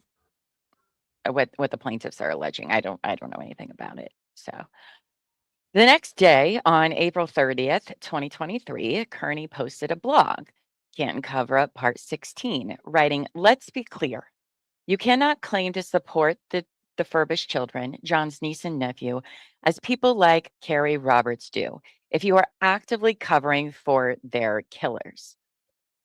Carrie Roberts is not interested in protecting or shielding this young boy. She is exploiting him on social media for likes as he parades around in an Albert family shirt." I mean, I'm just going to say this, if this kid, because he's young, he's probably 12 or 13.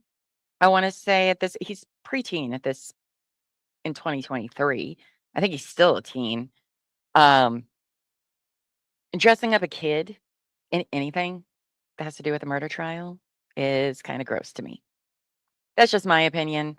I think it's tasteless and it's gross. And you don't have to do that with children, respectively, but everybody can do their own thing. But I don't like that. I don't like when they involve children in such a way. I don't care who it is. Not so much about the message that's coming across, but I've seen many people do it, and it's just, come on. They've already gone through enough. That's the thing too, right? Is that the plaintiffs are sitting here being like, oh, the young kids, they're so vulnerable because of the death of both their parents, which was truly horrific and sad. Why are you having them in the middle of all of this? It doesn't seem like in their best interest either way. But anyway, it's just my opinion. Not my circus, not my monkeys.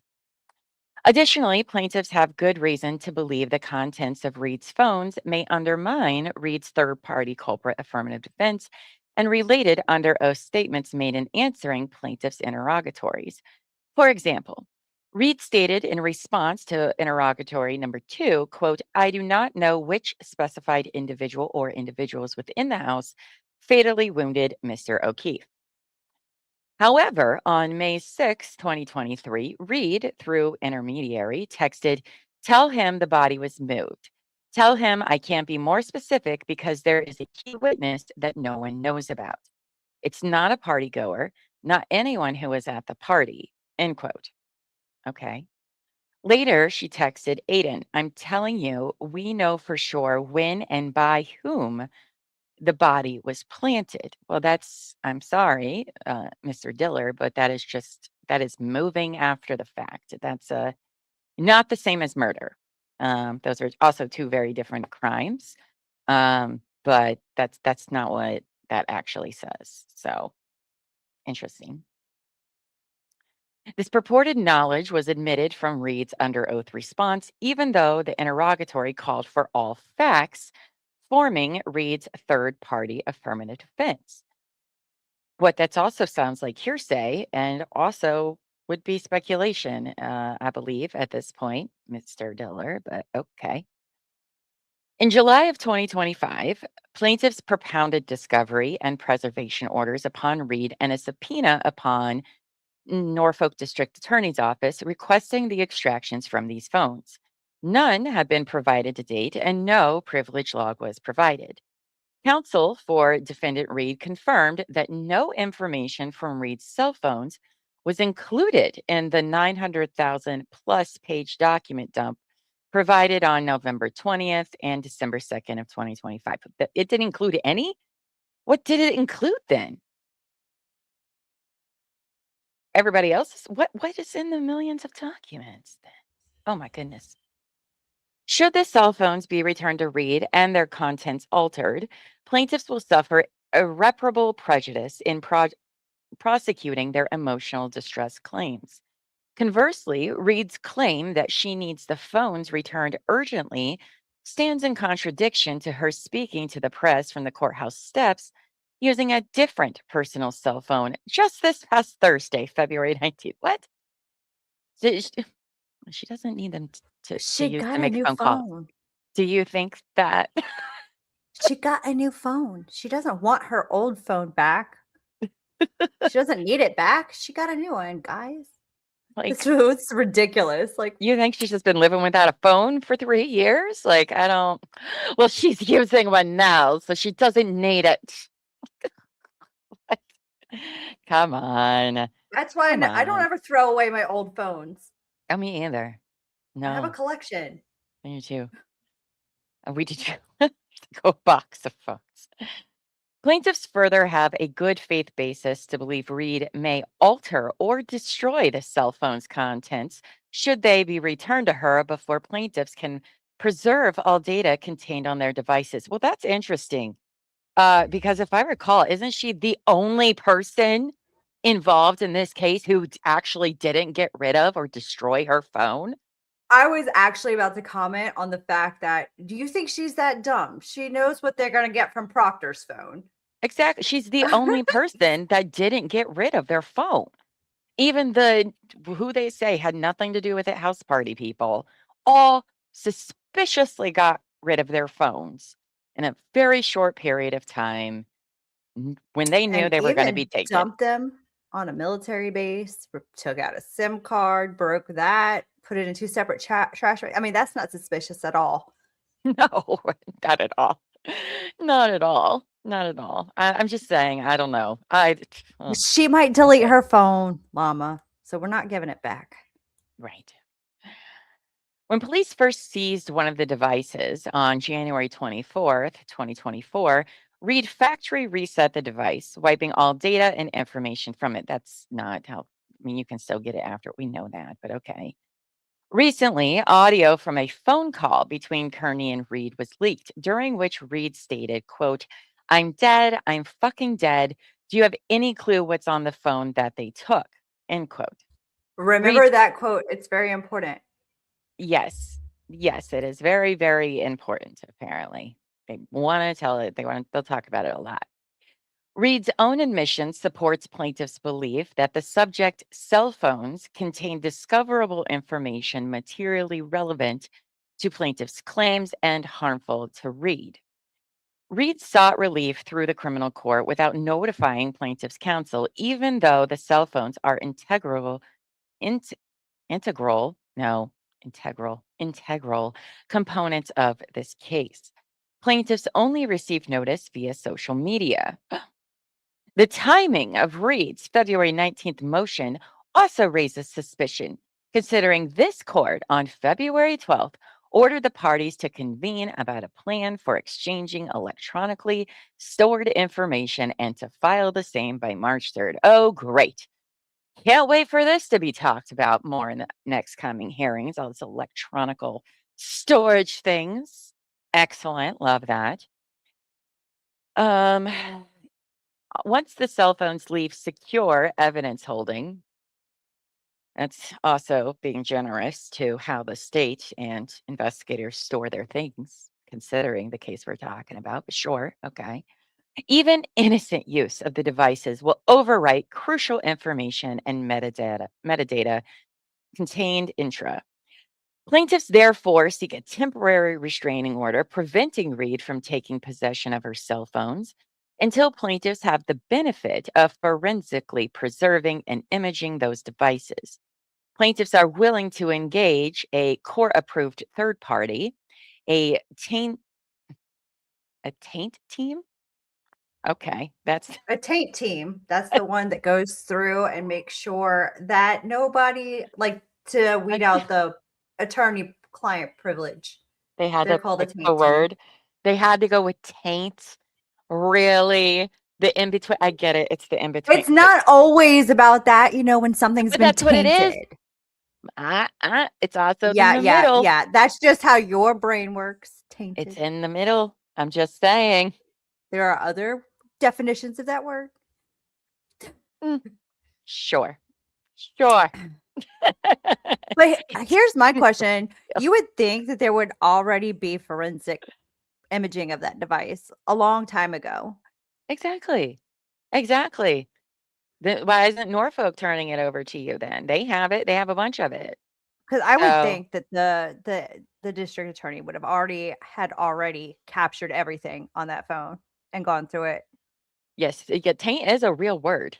Bells, I'm very aware of that. But that's not what comes to anybody's mind right away. No, that's just you.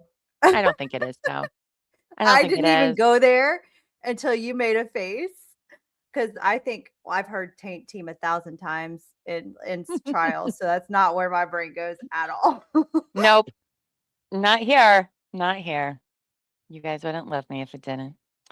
Anyway, a taint team comprised of a judge and forensic examiner agreed to by the defense to review and log any potentially privileged attorney communication. Well, good thing Diller doesn't want that privileged communication.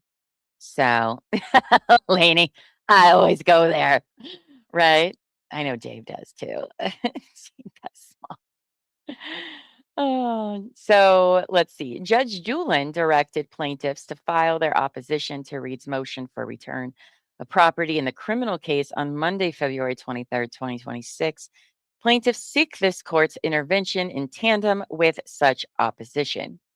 Wherefore, they respectfully request this court issue a temporary restraining order from taking possessions of her phone from the NDAO. So there's that.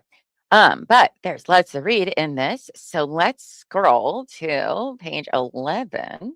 Because we got some text messages.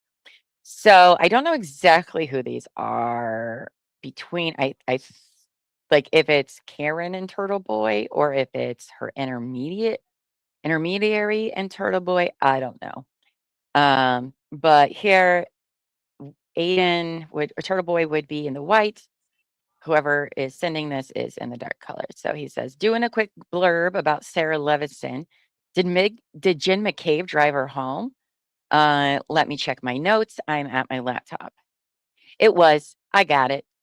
Tell him Proctor. Oh, so this is this is her intermediary talking to Turtle Boy. Tell him Proctor likely intentionally spelled her and Julie Nago's names wrong. Jen did drive her home. Her name is Sarah with an H, not Sarah. Nago and Levinson are also both MIA on social media as of today. And by the way, they were friends with the kids of the parent house defendant. I mean, they're all grown-ups, but they're very young though, right? Sarah and them, they were what, in their early Yes. 20s or late teens. They were out of high school, but also very young. Unlike They're the Colin's others. friends. They're Colin's friends?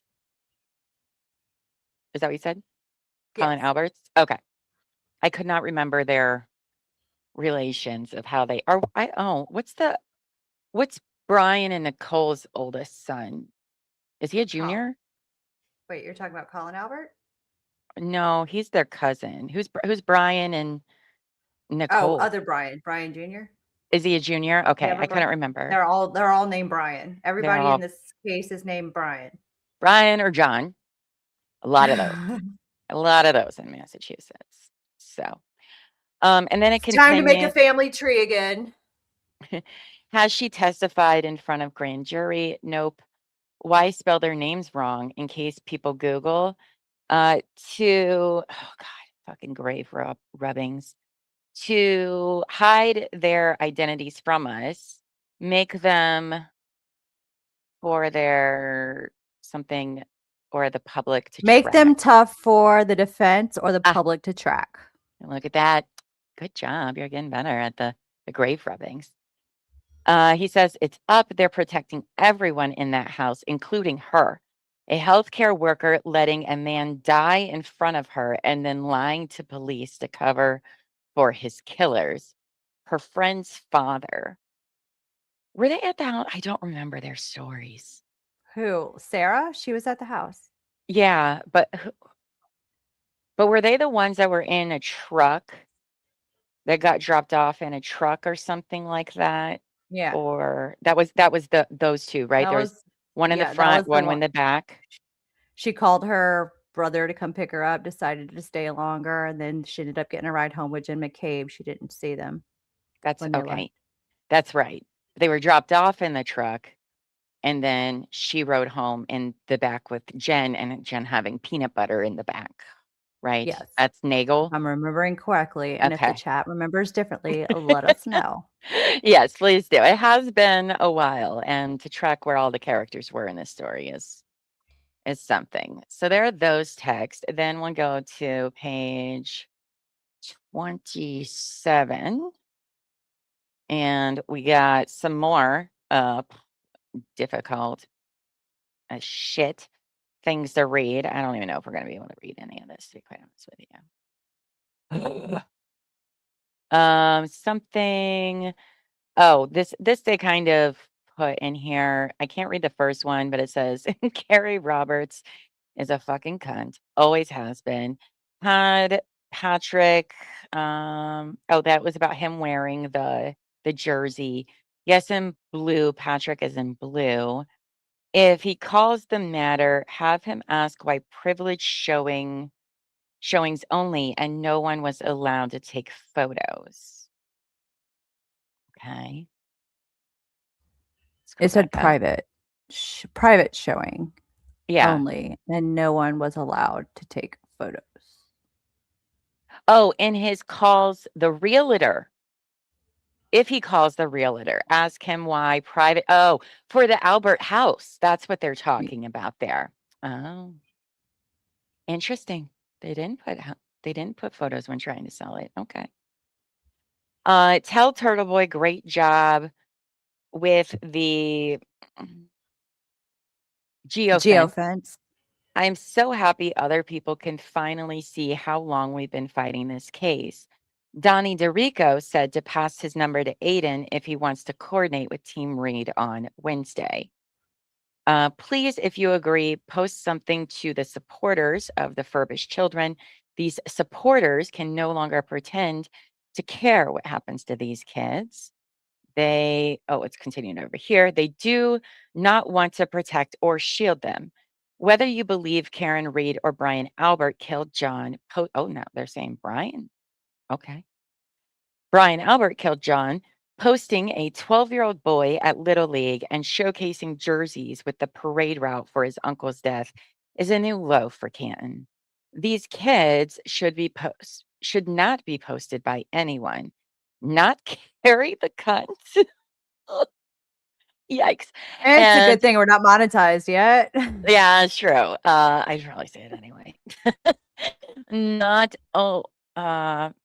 Not protecting them, that's using them for cover and for attention, because these women have such pathetic lives. Can you get on Signal, please? I am. Text me on Signal. Check your signal, check your signal, check your signal. We can make that a song. Right. Man, they really don't like, she does not like Carrie. I was expecting it to be more geared towards Jen than Carrie. Because to me, Carrie came across to me as a useful idiot. Oh, you haven't seen any of But her interviews since the trial then? I have not. No, I'm only speaking on her testimony at trial. So that Yeah. is all I have to go off of on Carrie. She's not a likable person at all. Interesting. Let's see, 52, but she did seem like a useful idiot to Jen and She friends. knows what part she plays in this story. Ooh, That's my opinion. interesting. Interesting. I have to add it to the spreadsheet. All right, so here we have some more text. Turtle Boy says, enjoy the show.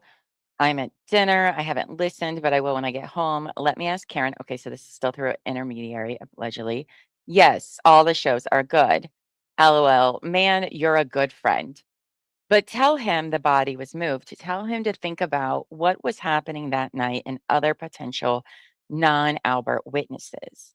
I feel like Mark Feld, but tell him I can't be more specific because this is a key witness that no one knows about. Think, Aiden, think. Who's Mark Feld?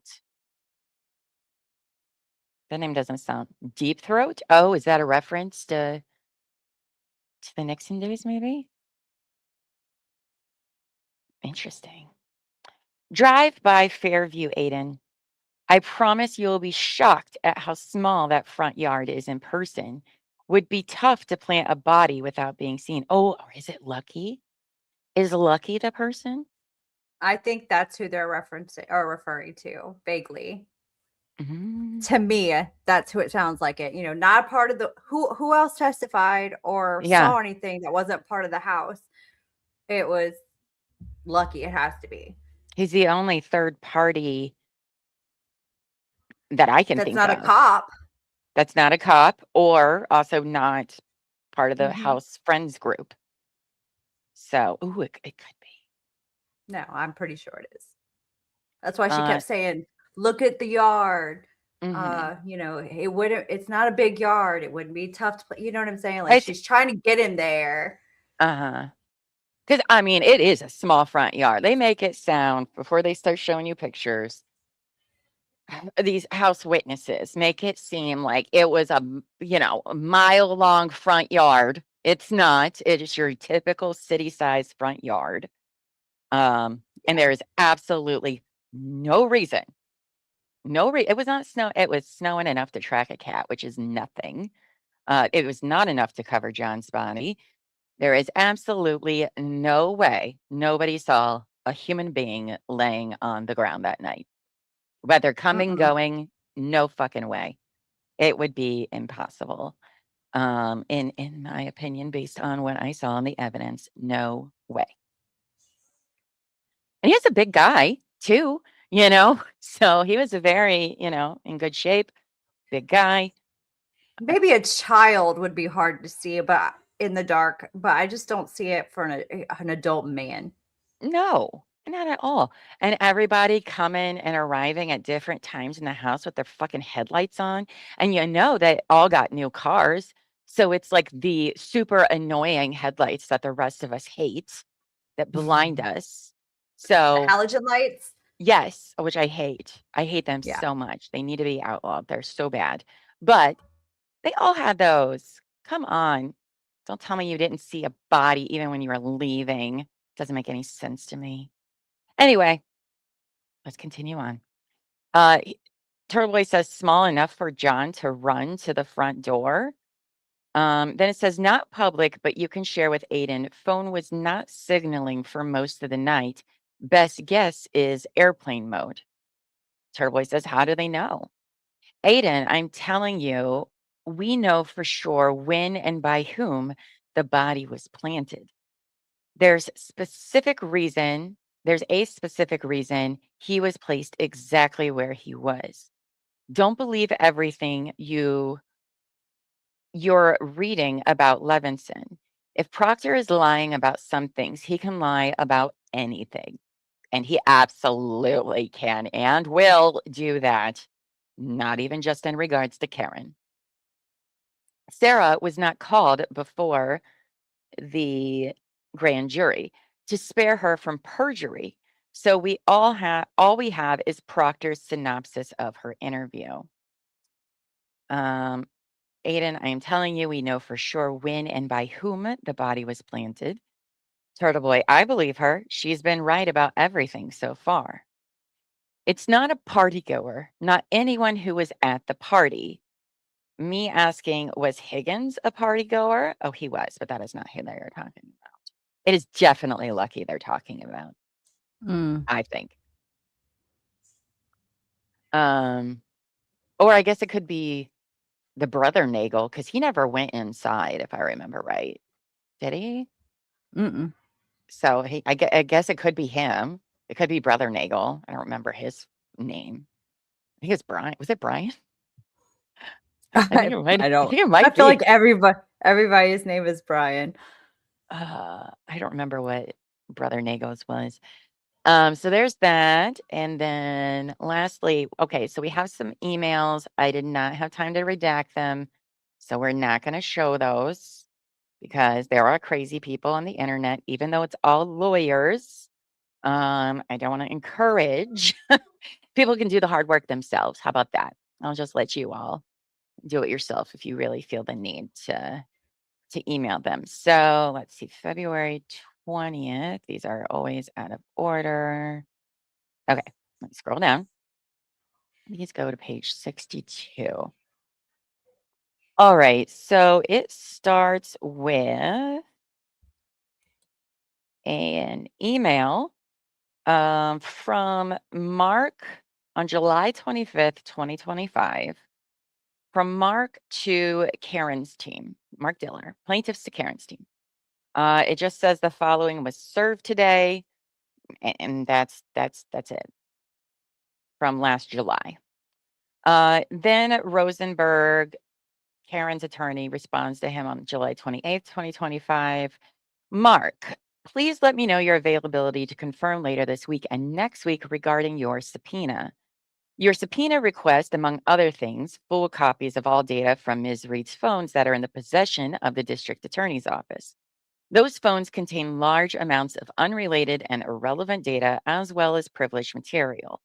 Some of those phones were also seized in the context of a criminal investigation subsequent to the investigation of Mr. O'Keefe's death, which did not result in an indictment. Because of the timing, those phones are even more likely to contain large amounts of privileged data. We can discuss our thoughts in more detail during our conference, but we think the best way to handle this is for the phones and other similar devices to be returned to our custody so that we can access and review all the data and produce anything that is otherwise discoverable with Ms. Reed's other documents. Thanks, Aaron. So they're already talking about this 7 months in advance, being like, hey, there's going to be a lot of stuff on this phone that is very privileged. So this is not a surprise to Diller, at least, that the phones would be coming back and that they offered to go through them. But okay. So Aaron replies back to Mark with a follow-up email the day after, July 30th, 2025. Mark, I'm following up on my email below. Please let me know your availability for a 9C conference. We need to address this issue quickly because these are devices that the district attorney's office does not have rightful possession of and which contain privileged and protected client information. So they've had many months to discuss how we should handle this. July 31st, Mark responds back to Aaron. Aaron, sorry, I've been tied up recently. I should be able to meet and confer on Friday. I'm not sure I understand the topic for the meet and confer when I'm not the DA's office and I don't have anything to do with their possession of your client's devices. Okay. Also, if there is a meet and confer you are seeking with me, is it necessary to include every lawyer involved in the case in such an email chain? Because like I said, it's pretty big. So Aaron responds back the same day. Mark, you have served a subpoena that seeks my client's privileged and otherwise non-discoverable information, which is housed on devices that the subpoena recipient does not have the lawful right to hold, much less produce to you. The meet and confer is to determine whether or not we can reach a compromise where you would direct the recipient of your subpoena to provide the responsive devices to us so that we can review the documents for privilege and other protections, withhold those that are not discoverable, and produce the rest to you. If not, we will file a motion for a protective order seeking to impose such a protocol. This is why the rule requires you to produce a copy of the subpoena to all parties prior to serving it, which you did not do, so that we can attempt to avoid the need for that kind of motion. And then what time tomorrow? Thanks, Aaron. So Sean Stiller doesn't want anybody to be involved in any of this, but now he's going to throw a bitch fit about it. He's very displeased about this phone. So then Mark says he's available at 10 the next day, blah, blah, blah. It's an invite, not important. All right, so August 1st, 10:47 a.m. This should have been after they met and conferred about this. Mark, thanks for the time just now. As discussed, I'm confirming that we have agreed that you will instruct the Norfolk District Attorney's Office to produce to my office, rather than yours, any and all cell phones belonging to or seized from Karen Reed, which are in the office's possession, and any iCloud data belonging to Karen Reed, which is in the office's possession. We will then review that information, withhold privilege or otherwise non-discoverable material, and produce the rest along with a privilege log. Please confirm your agreement by email. Okay. So he's saying, hey, yeah, you said like we could do that. They're just going to give it to us, right? So Diller responds back, Aaron and Chris, thank you for the dialogue. Just for the record, it was never our intent to request the physical devices go to us. And we've never requested the Norfolk District Attorney's Office preserve it for us. Why did Diller put these in his filing to help his case?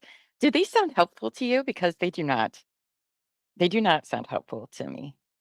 But okay. As you may recall, we previously sent a preservation letter to your team expecting that the device and the vehicle will go back into your client's possession promptly. We are interested in the underlying data extracted from such phones and assume that the Norfolk District Attorney's Office would only be turning over non-privileged data pursuant to the language in our subpoena. We will agree to ask the District Attorney's Office to turn such data over to your team first for review, and you can identify what privileges, if any, you believe apply to the extracted phone data. We still reserve our rights to enforce the full subpoena, but agree in the interim to this protocol. So they're saying, we'll let the District Attorney's Office send it to you, and you just let us know. During our conversation, we also discussed the deposition of Proctor. I am scheduled to be in trial at that time. If all parties agree to suspend the Proctor deposition before I need to inquire of the witness, I will not object to Pryor's deposition occurring in the near future before our team has the benefit of receiving and possessing all the documents and materials we believe your client and her team had the benefit of during the prosecution of the criminal case. Then the continued Proctor deposition can be scheduled as agreeable dates and times in the future after we had a reasonable opportunity to prepare. Proctor's deposition will not be concluded until we have an opportunity to cross at an agreeable future date and time. If that's agreeable to all parties here, I will provide you available dates occurring after my August trial. If anything stated here does not comport with your understanding of our discussion, let me know. Thank you. Very truly yours, Mark. Okay. Aaron responds back a couple days later. Thanks. We'll get back to you shortly regarding your deposition proposal. So it looks like they've agreed. Oh, please confirm that you've instructed the DA's office to handle the phones as we agreed below. And then Mark doesn't say anything back. The next day, Aaron emails Mark. We agree to suspend the Proctor deposition after we conclude our questioning. Please also confirm that you have provided the instruction we agreed on to the DA's office. Nothing back from Mark. The next day, Wednesday, August 6th, Aaron messages him again. Hey, Mark, following up again. Please confirm that you've passed on to the district attorney's office the instruction we agreed to on Friday. This is last summer, guys. And Mark says, finally, on Wednesday, August 6th, confirmed. That's it. Confirmed. Then on February 20th, which is 3 days before he filed this nonsense, Aaron sends a message to Mark. Mark, I understand that you, like us, have yet to produce to the other defendants the documents received from Norfolk District Attorney's Office. We cannot do so until we review and analyze the cell phone extraction data included only in the documents produced to us. Therefore, please provide copies of the documents you received from the office to the other defendants, and we will provide the phone records to you and the other defendants pursuant to our agreement below afterwards when they are ready. And that's it. I don't really understand why Diller included any of those emails in his attachments, because it sounded like he had agreed that they would get their phone back or something. Like, now he's arguing the complete opposite, but the emails show that you were fine with it until you're not now. Okay. Am I crazy? Am I feeling a little crazy here? Like, what? What? Oh my goodness. It sounds like at first he thought that's what they were asking for, but that's not what they were asking for. They were asking for the information that was off the phones. And now he's mad because I don't even know why this even came up. Like, just listening to the emails, I'm not sure why this is a thing. Or not after listening to the emails, I'm not sure why the motion is a thing. Yeah. I don't. Because it sounds like they got confused, like there was a miscommunication. And Rosenberg was like, no, we just want to make sure the information comes to us first so that we can go through it. And now, now she's going to destroy everything. About it. Yeah, it's like that's not even what was said, but whatever. Mm-hmm. It's very. I mean, he agreed to it. He said, like, I'm okay with you getting it first. Just forward us whatever you've decided is, I don't know. Right, but now he wants. Now he's like all shocked Pikachu about her getting her phone back, and it's going to destroy it. And what are they going to do? And but it's I don't even think that's what he asked for. What, in the emails or his filing here? Well, in the emails, it sounded like he said that's not what we were asking for. For what, like a third party or anything? I don't know. It doesn't make. I think it's ridiculous because he kind of does this thing where he, again, deflects blame onto somebody else or exaggerating what really happened. I mean, it seems like they were trying to cooperate with him, but whatever. No, I think he just likes to make problems. I don't know what his deal is. Like, he's annoying. He is annoying. I'll give him that. He is very annoying. So the plaintiffs filed that whole motion. And then on February 25th, the Karen Reed's files their objection to it. So we're only going to read pages 1 through 5 of this. So let's see what their response to Diller's and plaintiff's emergency motion for a temporary restraining order, because it's kind of sassy. So rather than heed the court's urging to move discovery forward in this case by scheduling and taking depositions, plaintiffs now file a fundamentally baseless emergency motion relating to defendant Karen Reed's phone that the government has held for more than 2 years and which is subject to a written objection Reed served on plaintiffs 4 months ago that plaintiffs have never discussed with Reed's counsel, let alone challenged. So it's basically like, why the fuck are you having a bitch fit? Are you serious right now? What? In their last attempt to use this proceeding to interject I can't say this word. Scurrilous. There you go.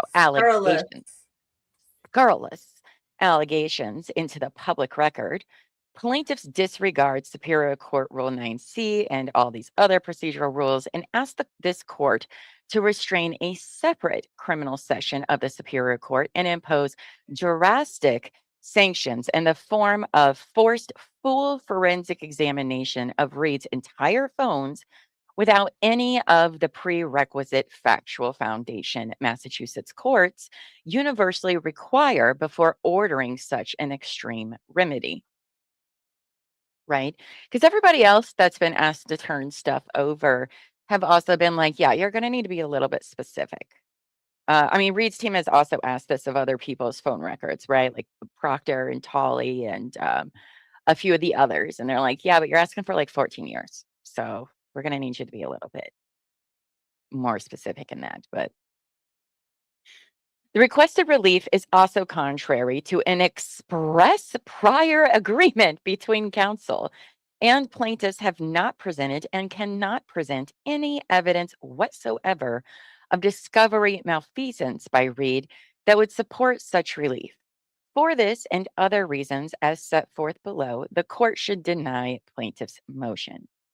So here's the arguments for the legality of it. I don't particularly care for that. Plaintiffs have not filed an affidavit in support of this motion, and their complaint in this case is unverified. The rules do not permit a temporary restraining order or preliminary injunction on this record. Even if plaintiffs have submitted their evidence in support of the motion in an acceptable form, there is no basis whatsoever for the court to award the drastic remedy of a restraining order in order to prevent the destruction of evidence or preserve evidence necessary to adjudicate claims in this case. There is nothing to suggest plaintiffs will not have access to any discoverable material they are entitled to, and thus no risk of any harm to the plaintiffs at all if the Commonwealth returns Reed's property it has held for more than 2 years, let alone irreparable harm.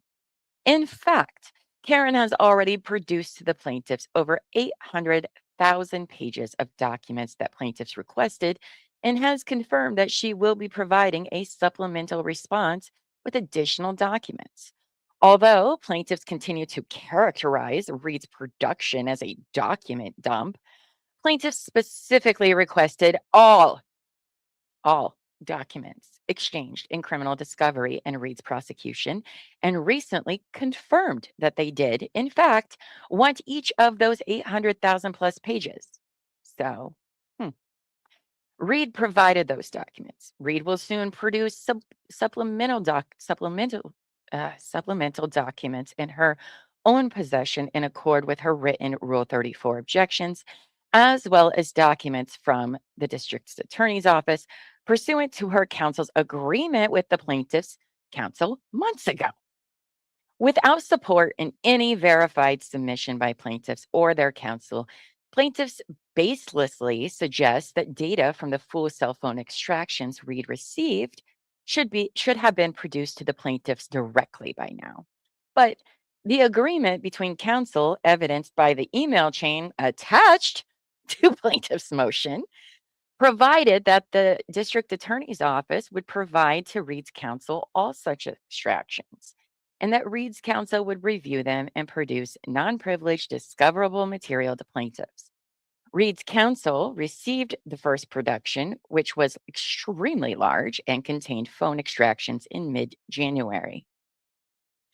The plaintiffs received the same production. Oh, did they? Except for these extractions, and despite their suggestion that Reed has caused further delay, they have yet to produce these documents to the other parties in the case. Reed will abide by the agreement her counsel reached with plaintiffs months ago, as well as her standard existing discovery obligations concerning her phone and extractions in the Commonwealth's possession, and there is not a shred of evidence, let alone reliable or credible evidence, that she will not do so. Thus, there is no basis in the law or the rules and no need for the court to order Reed to submit any devices to full forensic examination.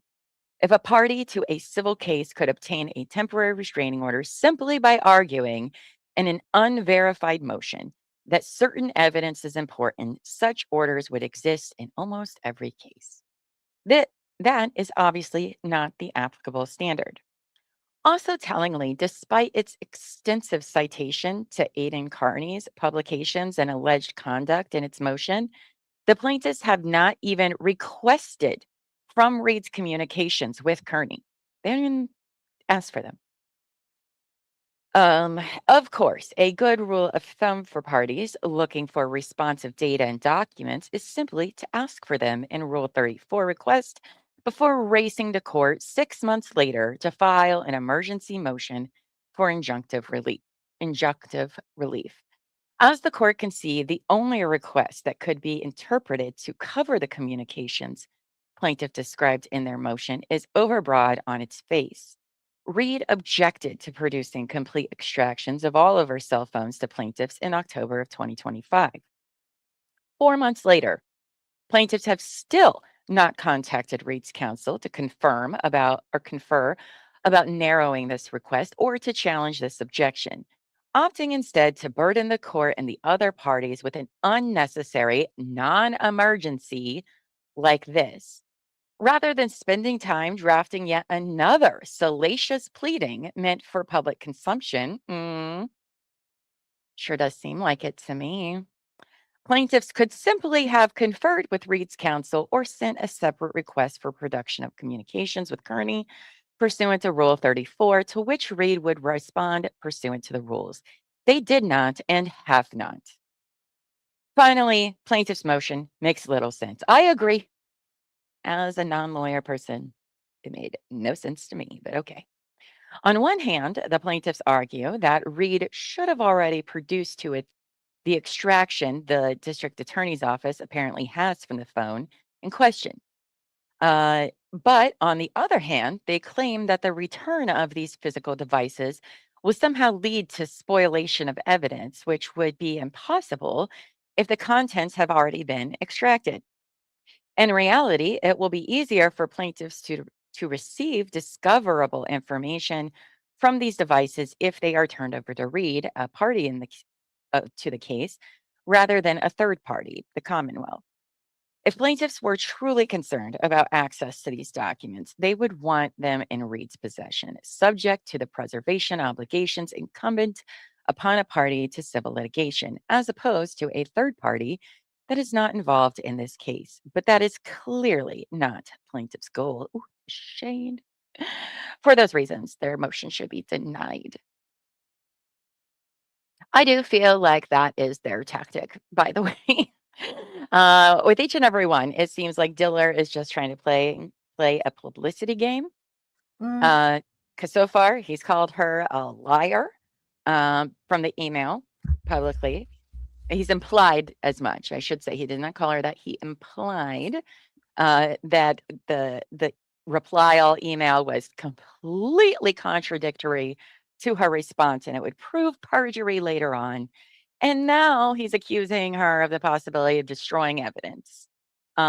Again, publicly, because everybody can read these, with no basis of it. And he knows that we will. Absolutely. Absolutely.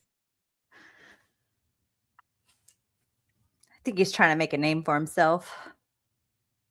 Listen, why did the O'Keefes pick this guy is what I want to know.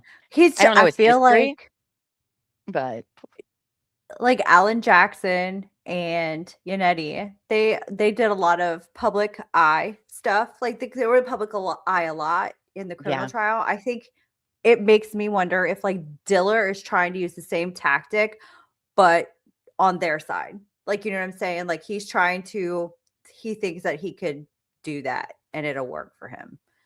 Yeah. It's not, though. I mean, it may be for some people. It's just like, come on. He's very uncooperative. I don't know. I would expect more from a plaintiff's attorney than they're just not giving us, or I'm not.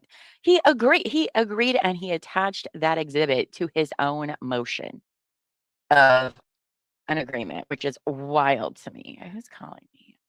Oh, hold on. I got to take this real quick. I'm sorry. It's very important. Here, I'm going to put up the next document if you want to read or just entertain. Sorry. Put up the next document. Or not. Well, I can't read that.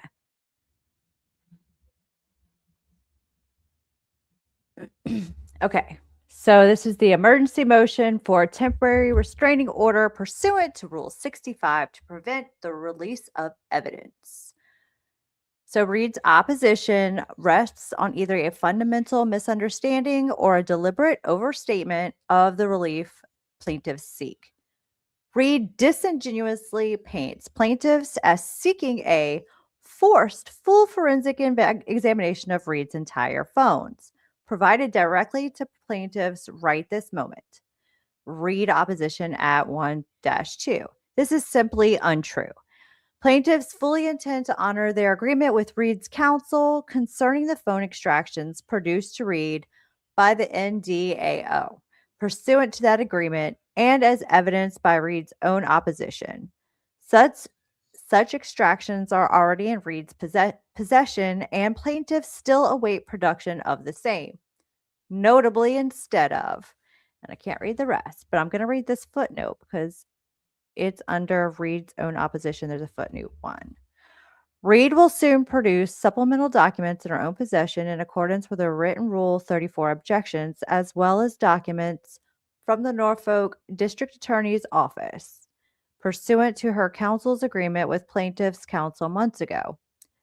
Reed's counsel received the NDAO's first production, which was extremely large and contained phone extractions in mid-January.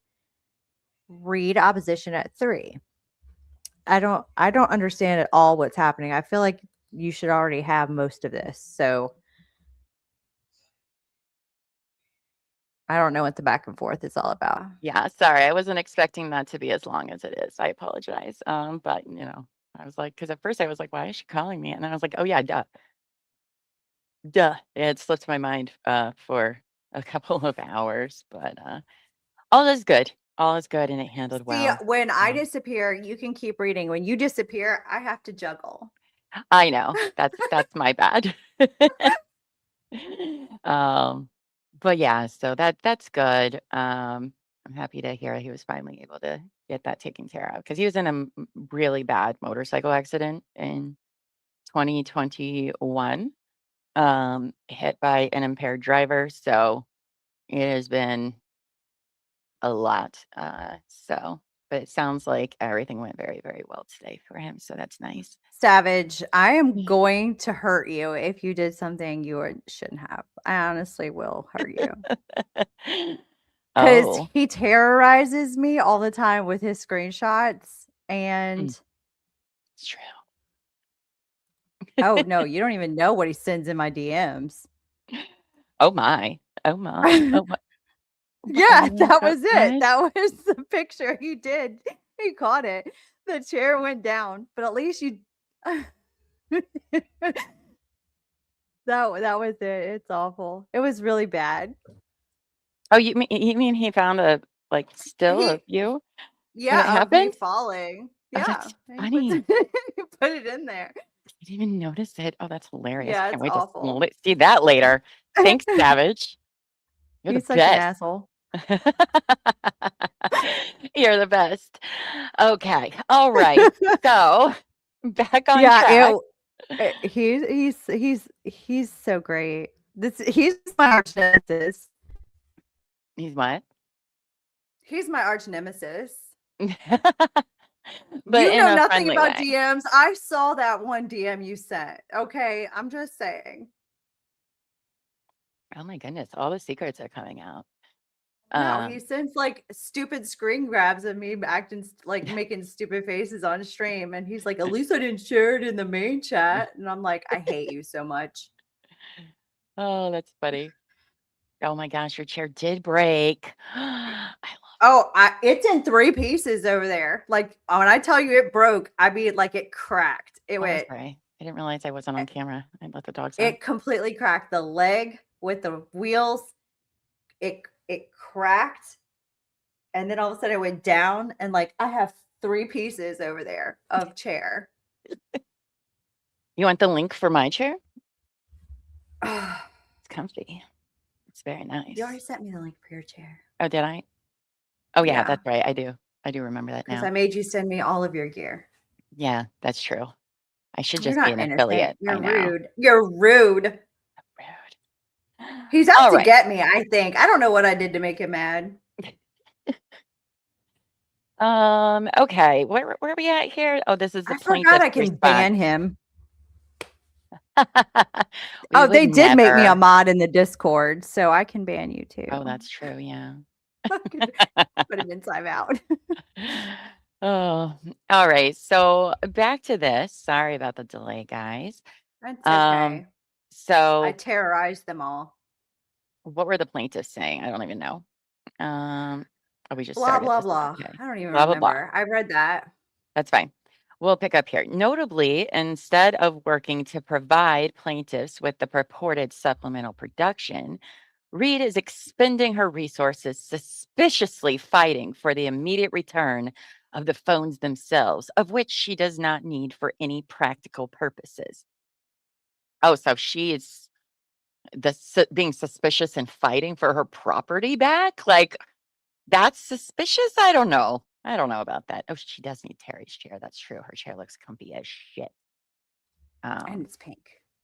And it's pink. I do enjoy her chair. It looks nice. Plaintiff's emergency motion pertains to the communications contained on Reed's cell phones that are presently in sole custody and control of the district attorney's office. Upon information and belief, the district attorney's office has not performed complete extractions or any extractions of the subject phones and may never do so if Judge Doolin allows Reed to immediately retake possession of the same. What do you mean they haven't pulled anything off of there? Didn't they do that for 2 cases now? That doesn't even make any sense.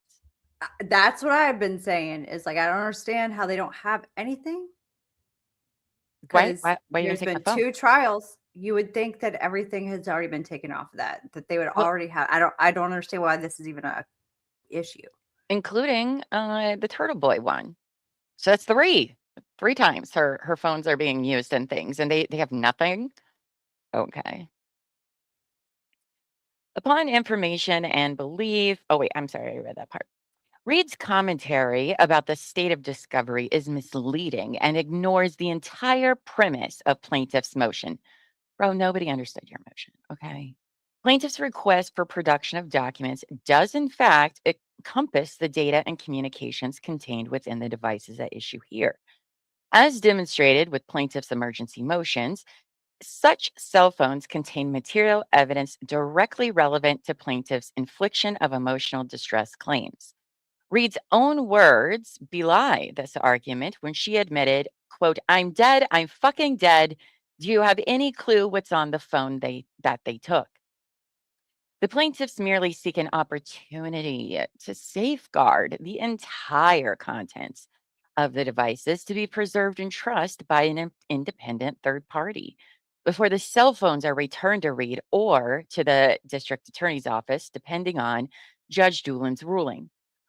Once this is accomplished, the entire extraction can be produced to Reed's counsel for review of discoverability, privilege, etc., while retaining a full copy of the devices pending agreement on the production of the information to the plaintiffs.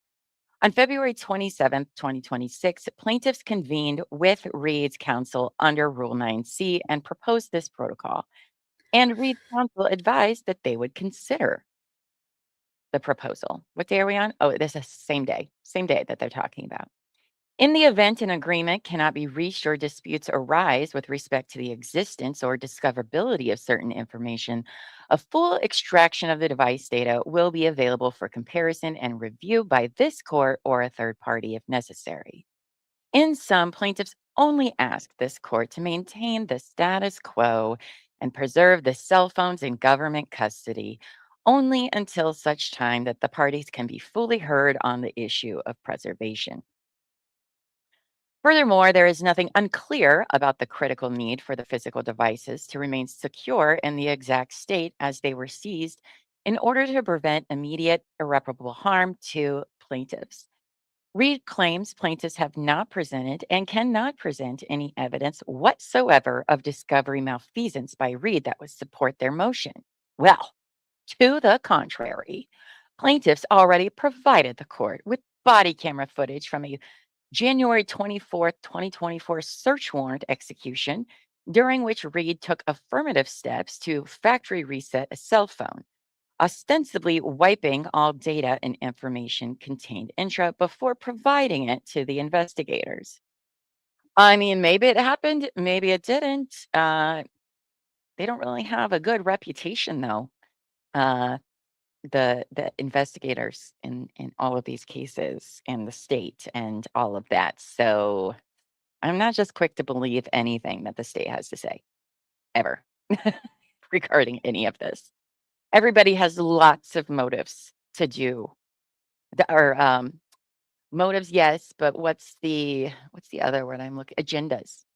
Everybody has an agenda. They're And- saying that she wiped the phone on the body cam Yes, that's what they're saying in front of the cops. in front of the cops. Hmm. Okay. Right. Okay. Right. Okay. Let's see. Where was I? This is not some I don't think run I've ever heard that claim in the entire like 2 trials or No, anything. This is they the would first time I've ever heard that brought up. they would absolutely have used it. They wanted to use think of all the bullshit they did try to use against her, which was bullshit. That if they had other things like this, they absolutely would have used this. I mean, maybe it was a pre-trial motion thing that got done. I don't know. But they're claiming that this search warrant was in between her 2 trials, and no, it was never brought up anywhere. Okay. Yeah, I mean, I didn't follow all the pretrial motions in the Karen Reed case. I was pretty late to that, but I just feel like I would have heard people talk about it more. Like even Yeah. if it wasn't brought up in court or anything, people would have talked about it. I just feel like I haven't ever heard anybody mention that, but other than this document. And is it up for interpretation, or is there actual proof that like it was factory reset or something? I don't know. We'll see. Again, I never am taking anybody from the state's position of honesty regarding any of this. Because like I said, all sides have motive and agenda for keeping certain things out and losing things, all sorts of things, considering how bad everything is. So this is not some run-of-the-mill fishing expedition. The circumstances of this case are unique, and plaintiffs' concerns are warranted. The cell phones plaintiffs seek to preserve contain crucial evidence in support of their claims. Given the history here, plaintiff cannot be expected to sit back and blindly trust that Reed and her team will unilaterally identify and preserve all potentially incriminating evidence on Reed's devices, let alone voluntarily produce the same. They sent you 900,000 plus documents, and you're like, I think they're going to hide stuff from us. They're like the only people turning anything in or doing anything, but sure. Okay. There must be guardrails in place to protect the plaintiff's rights and integrity of this process. Oh boy, there's the integrity word. Okay. And moreover, it is notable what the defendant does not say in its opposition. Cool. Remarkably, in her opposition, defendant Reed fails to assure plaintiffs or this court that she will ensure that all information on those phones is preserved. Is he really saying they didn't pinky promise in that motion, Your Honor, that they weren't going to do anything? Okay. Reed offers only half-hearted assurances regarding the preservation of this evidence, stating that plaintiffs will have access to discoverable material they are entitled to, and that Reed will comply with her standard existing discovery obligations with respect to the phone. How is that not saying what you want them to say? Oh, I don't know what more direct he needed that to be. It sounds like they were. That doesn't sound half-hearted. That sounds pretty accurate, but okay. Regardless of these representations, a finding of potential malfeasance is not necessary for ruling in plaintiff's favor. The moment those devices are removed from Faraday protection secure evidence holding, they become vulnerable to altercation. Any normal or innocuous use of the phones may overwrite critical information and metadata contained intra. The phones should remain in the exact state as they were seized until the plaintiffs have an opportunity to be heard on the matter. With respect to Reed's procedural argument, the plain language of the rule suggests that an affidavit or verified complaint is required for a judge to grant a TRO without written or oral notice to the adverse party or his attorney. Here, plaintiffs have not sought to convene an ex parte hearing on the motion. We're not trying to do a hearing. Reed's counsel was present at the criminal hearing on Thursday when plaintiff's counsel first learned of the hearing and called in from the airport, during which the court ordered plaintiffs to file their papers on Monday. How did you not know about the Turtle Boy hearing? Just wondering, because it's part of your plaintiff's argument that this is all a whole, conspiracy between her and Turtle Boy, and you don't know what the fuck is going on in his criminal cases that are also about this case. So, okay, really doing your due diligence. Good God. Okay. Reed's counsel was, I'm sorry. Plaintiff's counsel also copied Reed's counsel on the filing with the expectation that it would be opposed. Even if plaintiffs did not comply fully with the rule, such argument promotes form over substance and should not deter this court from exercising its inherent authority to control evidence. Plaintiff's motion here sounds in equity. Had Reed's lawyers given plaintiff's counsel the courtesy of advance notice regarding the motion to return property, plaintiffs would have served their motion in accordance with Rule 9A. But again, you're the plaintiff here. Why is everybody having to do your work for you, Diller? Just saying. Just wondering. It's been like this since from the very first hearing. He's been like this. Like, oh, other people are being proactive, and then you're like trying to get them punished for it, but then at the same time say that they're not doing anything. Got it. Like he's so bad. Yes. Instead, plaintiffs were left no choice but to seek this courtroom's intervention in emergency fashion because Reed chose to proceed in a separate, sealed criminal matter, and plaintiffs learned of the need for such motion just 2 business days before such motion was due to the court. Regardless, Reed cannot claim any unfair prejudice here from the absence of an affidavit, whereas they were given notice of plaintiff's motion, and plaintiff's exhibits clearly demonstrate the necessity of a temporary restraining order in this particular instance. If the court deems it necessary, plaintiffs will provide an affidavit forthwith. But you think that they would be just as hard on the other people not destroying their stuff? They only care about, because they are putting all the blame on Karen of killing John and all of that, but still, wouldn't you want the preservations of all the other investigators and everything to back up your claim that this wasn't a corrupt investigation? They don't care about that. No. You would think they would, but they don't. Well, why? They should. Why what? Why should they care? Why would they care? Because they already know that they know in their brain that everybody not a part of it. So we don't need it. It's her. We need to see what's on her phone. What did she say? Who did she say it to? Fair. I would want to know everybody's business. If he's representing the family, who I do think about anybody else. No, he doesn't. I don't think he does. No, because the lawsuit is against Karen. They don't really care about anything else. It's not a criminal suit. It's we're going after Karen for this. They don't need everybody else's corroboration to corroborate what they're already going to say they know. Yeah. Fools. I'm just saying. In my opinion. I'm pretty starting to. Okay, look, I'm very new to the civil case world, but I'm starting to think this is how all civil attorneys are. It's all crap all the way through. It's just crap. It's like stupid motions, pushing just points. It's drama. It's just all. It is drama, but it's always ridiculous, frivolous motions that drag it out instead of stuff that actually matters. Mm-hmm. And like I said, I'm new, and somebody can come in and tell me I'm actually very wrong, and that's fine. But it just seems like everyone I've read documents on, it's stupid infighting. Like it's Yeah. like y'all should be able to work this out. Your attorneys, even if you're on opposing sides, you should be able to, like, this is just like going to work, right? Like this is just Yeah. how it works. Y'all are supposed to just talk through this shit. Like it's not. Y'all sound like y'all actually don't like each other, and you're not gonna like. I don't know. They're a mess. Challenge.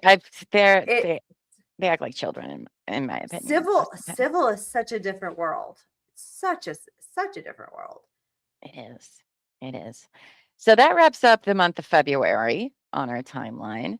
So next, March 2nd, Karen asked that a hearing be held regarding the plaintiff emergency TRO filing. So she is like, oh, you guys are going to do a hearing? Well, we're going to ask for one because this is bogus. And Judge Gilday endorses the emergency TRO filing until the next hearing day. So he has agreed to put the restraint, like nobody's allowed to get the phone. He's endorsed this until the hearing.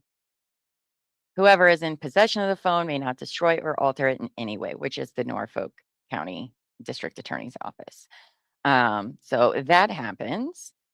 I wish we had the cost breakdown per month like we did with Clayton. Oh my God, I can't even imagine what these billable hours are for everybody. I can, yikes, right?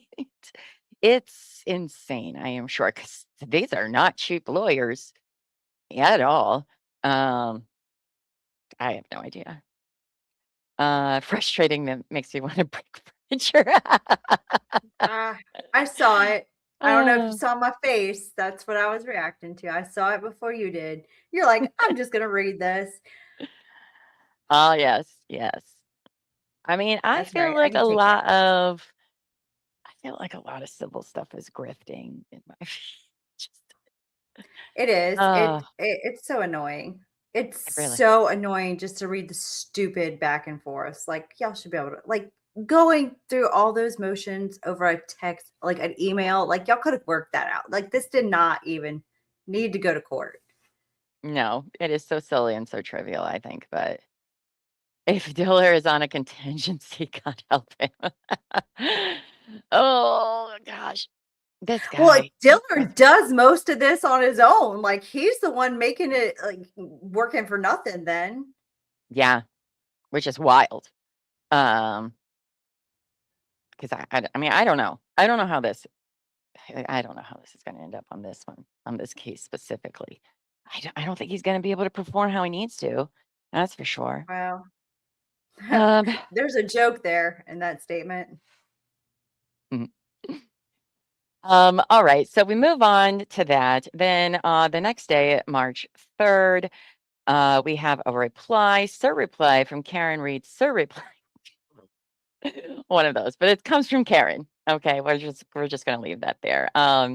Regarding the temporary restraining order, and now Karen is requesting for sanctions in regards to the plaintiff's false submissions. All right, now she's asking sanctions be put on the plaintiffs in this frivolous BS stuff they keep bringing up. So in this filing, Karen is asking the court to deny an emergency TRO requested by the plaintiffs.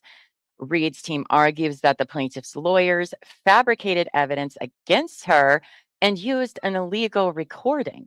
They're saying the I'm dead, I'm fucking dead, that whole line was illegally recorded. And the plaintiffs are using it. The plaintiffs claimed that Reed made a specific incriminating statement to a third party, Turtle Boy, during a leaked phone call, explicitly quoting her as saying, I'm dead, I'm fucking dead. Reed's lawyers state that this is a complete lie and that she never said those words. According to her legal team, the actual audio recording shows Reed expressing anger and frustration towards Kearney for getting her entangled with the Massachusetts State Police. She actually said again, a fucking again. referring to being put in that position. Reed's team claims the recording is clear and that the plaintiff's lawyers either never listened to it or knowingly presented a false version to the court. Reed's lawyers also argue that the phone call was illegally recorded because under Massachusetts law, it is a misdemeanor to willfully use the content of a wire or oral communication if you know it was obtained through illegal interception. And because the plaintiffs acknowledged in their paperwork that the audio was leaked, Reed's team argues it is illegal for them to use it in court. So, I remember when this happened and I was listening on TikTok because that's where I get most of my information. But I listened to Boozy Beauty and she went through that when this first came out and she played the recording over and over again so that you could hear it. And I guess what she ended up figuring out was that the attorneys only listened to or paid attention to the closed caption, which we all know is accurate, right? Because we've never seen AI fuck up a closed caption before, right? And that's literally what they were every day. basing it on. Shut Yeah. up. Yeah. Scandalous. And all attorneys know this because they always argue over transcripts all of the time because that shit can be wrong, but okay. Jeez. Oh Yeah, my gosh. How ridiculous. Yeah, because I think that was before it even went to hearing and everything, that she like played it and she was like, this is what I think happened. And da, da, da. Yeah. Then at some Wow. point they deleted it. Like they had it linked in one of their filings. And then when you go to it, you couldn't even get to it anymore. Like there was a lot of stuff surrounding. Always is in this case, isn't it? Yeah. When it came out. So they go on to say that Reed wants the judge to deny plaintiff's emergency motion because it relies heavily on a fake quote. Additionally, she is asking the court to sanction the plaintiffs by forcing them to pay for her legal fees related to this issue. Then there's another filing where all the parties together file their stipulation regarding the protocol for the production of documents and how they will handle the electronically stored data. That's a different, but remember the judge asked them to do that. Well, they all got together and they all filed together. Hey, this is how we're sorting that out. So then on March 5th, we have the plaintiffs reply to Karen's one that we just read, the TRO and the sanctions. And, there's Diller. What is he going to say this time? So to support their request, Mark Diller submitted an audio recording found on the internet, which is also why would you be like, yep, it's on the internet, therefore it is 100% true and accurate representation. Have you been on the internet, Mr. Diller? Okay, well, all right, so that's where he got it from. In the audio, Karen sounds panicked and clearly says, do you have any clue what's on the phone they took? However, the exact words she says right before that phrase are heavily disputed. Diller says he and others heard her say, I'm dead, I'm fucking dead. Karen's team later claims she actually said, a fucking gang, or whatever their accent is over there, and accused Diller of intentionally making up evidence to mislead the court and the public, in my opinion. Diller strongly denies this, noting the audio was submitted completely unaltered for the judge to listen to directly, but it's from the internet. So okay. Regarding the request for sanctions, the plaintiffs argue that Karen's attacks are just a distraction to keep the court from focusing on the real issue, saving the phone data. Mind you, this mofo right here started the whole motion with that line from this video. But they're the ones making a big deal about nothing. Okay. Right. Yeah, it's all about gaslighting here, isn't he? Jesus. Where was I? Phone data. Okay. So the recording, hold on, there we go. The recording has been widely available on the internet since the fall of 2025. The plaintiff's lawyer did not record it, did not ask anyone else to record it, and does not know who originally made it or if it was recorded illegally. Then why are you even fucking bringing it up? That okay. We don't know what we don't know. Even if someone else originally recorded the call illegally, Massachusetts courts have ruled that nothing stops an illegally recorded conversation from being used as evidence in a standard civil lawsuit. The plaintiffs point out that Karen Reed's own defense team previously admitted in a documentary series that they were entitled to use secret recordings from the exact same source, making their current outrage hypocritical. Right. But it's also her in that conversation. Wouldn't that be a little bit different? Because you're the person that it was done to and part of that but okay. All right. They want the judge to reject Karen's request for sanctions. Instead, they want the judge to order both sides to work together to hire an independent third party to safely copy the phone data to the relevant non-private information can be shared in the lawsuit. They're trying to play nice, friends. And what pages do we have here? We got some social media posts that I guess the plaintiff still decided to add in here. So let's see They're what. just trying to use this to reinforce their original position. Yes, absolutely. All right. So here is from that filing, we got what looks to be Facebook, maybe? I don't know. One of those. Karen Reed trial discussions, all opinions welcome. I'm going to go with that's Facebook. And usually Facebook groups, all Yes. opinions are not welcome, usually. I don't know. No, it that is to be true. Facebook group. Okay. From Mitch, February 21st of this year. Move on, people. Get over it. Nothing to see here. The developments in the civil trial are ongoing and moving steadily forward.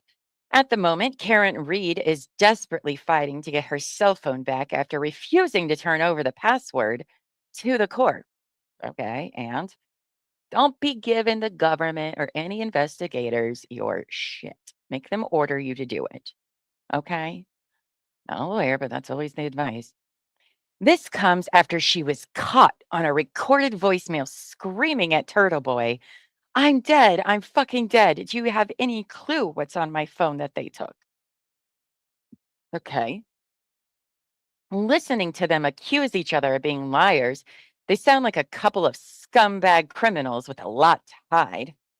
More developments. The SLAT motion to dismiss Karen Reed's federal lawsuit will be decided anytime now, as her lawsuit is based on unfounded conspiracy theories that lack merit. In other words, it's a hoax peddled by defense attorneys. It's doubtful the judge will even allow the conspiracy theory to be heard. They're referring to what is now her federal case, where it's her, where she's suing everybody for civil rights violations and such. More developments. Yesterday, further arguments were heard by Karen Reed's lawyers. Now she's begging the judge to retract her words after mistakenly emailing the prosecutors in the case. She just can't help but incriminate herself. Okay. People on the internet are so funny. All right.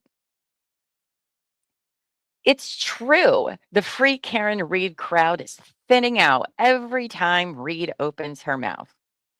Her credibility continues to diminish as it appears she's providing a slow confession, much like the other murderer, O.J. Simpson. This is so clickbaity and rage-inducing. Get out of here. Get out of here, Mitch.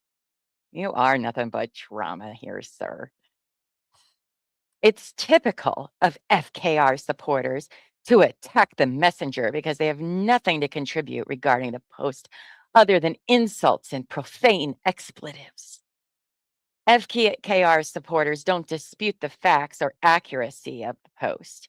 They simply can't stand the truth and would rather move on. Honesty and self-examination is often painful. Oh, I'm sorry. It's always like, no matter what, when there's two extreme sides of the things, they end up being the two same sides of the same coin here. Okay, Mitch. Okay. This is just a random person from the This is internet, I'm This is guessing? just a Okay. random person from the internet that the plaintiffs Well. have included because the internet is their source. Yeah. So okay. Yeah. It's giving Gingress. Yeah. However, here we honor Karen's words. She's fighting to find the real killers of John O'Keefe. In the civil trial, everyone should cheer her on as she finally takes the stand. Her courageous efforts to speak the truth under oath before God cannot go unnoticed. We must fight for her cause. She must not be silenced. This is giving very mixed messages. 2025 Karen Reed, quote, no one has fought harder for justice for John O'Keefe than I have and my team. Comparing to 1995 O.J. Simpson, I'm going to do everything I can to find the person who did this. I'm not going to rest. I'm going to find the killer and bring them to justice. I'll find the real killers. Bravo fucking oh, Mitch. Bravo. You've done it. You solved it all. Great comparison of the two cases. For fuck's sake. This is why I hate the internet. I'll be honest. A bunch of this is just bullshit. All of it's bullshit. Never go real world. They Good thought God. they ate. They sure did, didn't they? Oh, my phone must be resetting. Cool. Then they have another one from Susan. Are you deleting your phone? Oh yeah, I'm sorry. I'm factory resetting my phone right now. So Live on body Susan, cam. I think this might be an X post. I don't know. She said dead. Maybe you couldn't understand the Fall River accent. What's a fucking gain? What's a fucking gain? Usually a gain is Usually a gain is a positive thing, not something you have a meltdown over. Your explanation makes no sense. I'm sure the audio that Diller has is a lot clearer. Gain. Oh my God. These people are they purposely obtuse? This is why I don't get this on social media. There's too many fucking dumb people out there posting have shit. access to the internet. Everybody's entitled to their own opinion. You have every right to post all your dumb shit. But my God.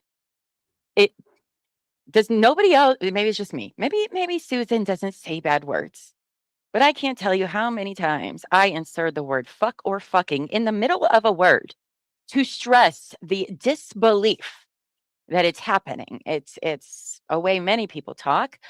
But I feel like I've seen that person on Twitter before. Well, she's a dumbass. Sorry, Susan, but this is dumb. I'm sorry. It's dumb. It's clearly hyphens between the A and the fucking gain. Okay. It's not three separate. A fucking gain is different than a fucking gain. Okay. Two very different things. To see the response thread underneath that, you fucking moron. Right? Right? Here we go. Fucktaining, right? Facepalm. A freaking men. What freaking Oh my God.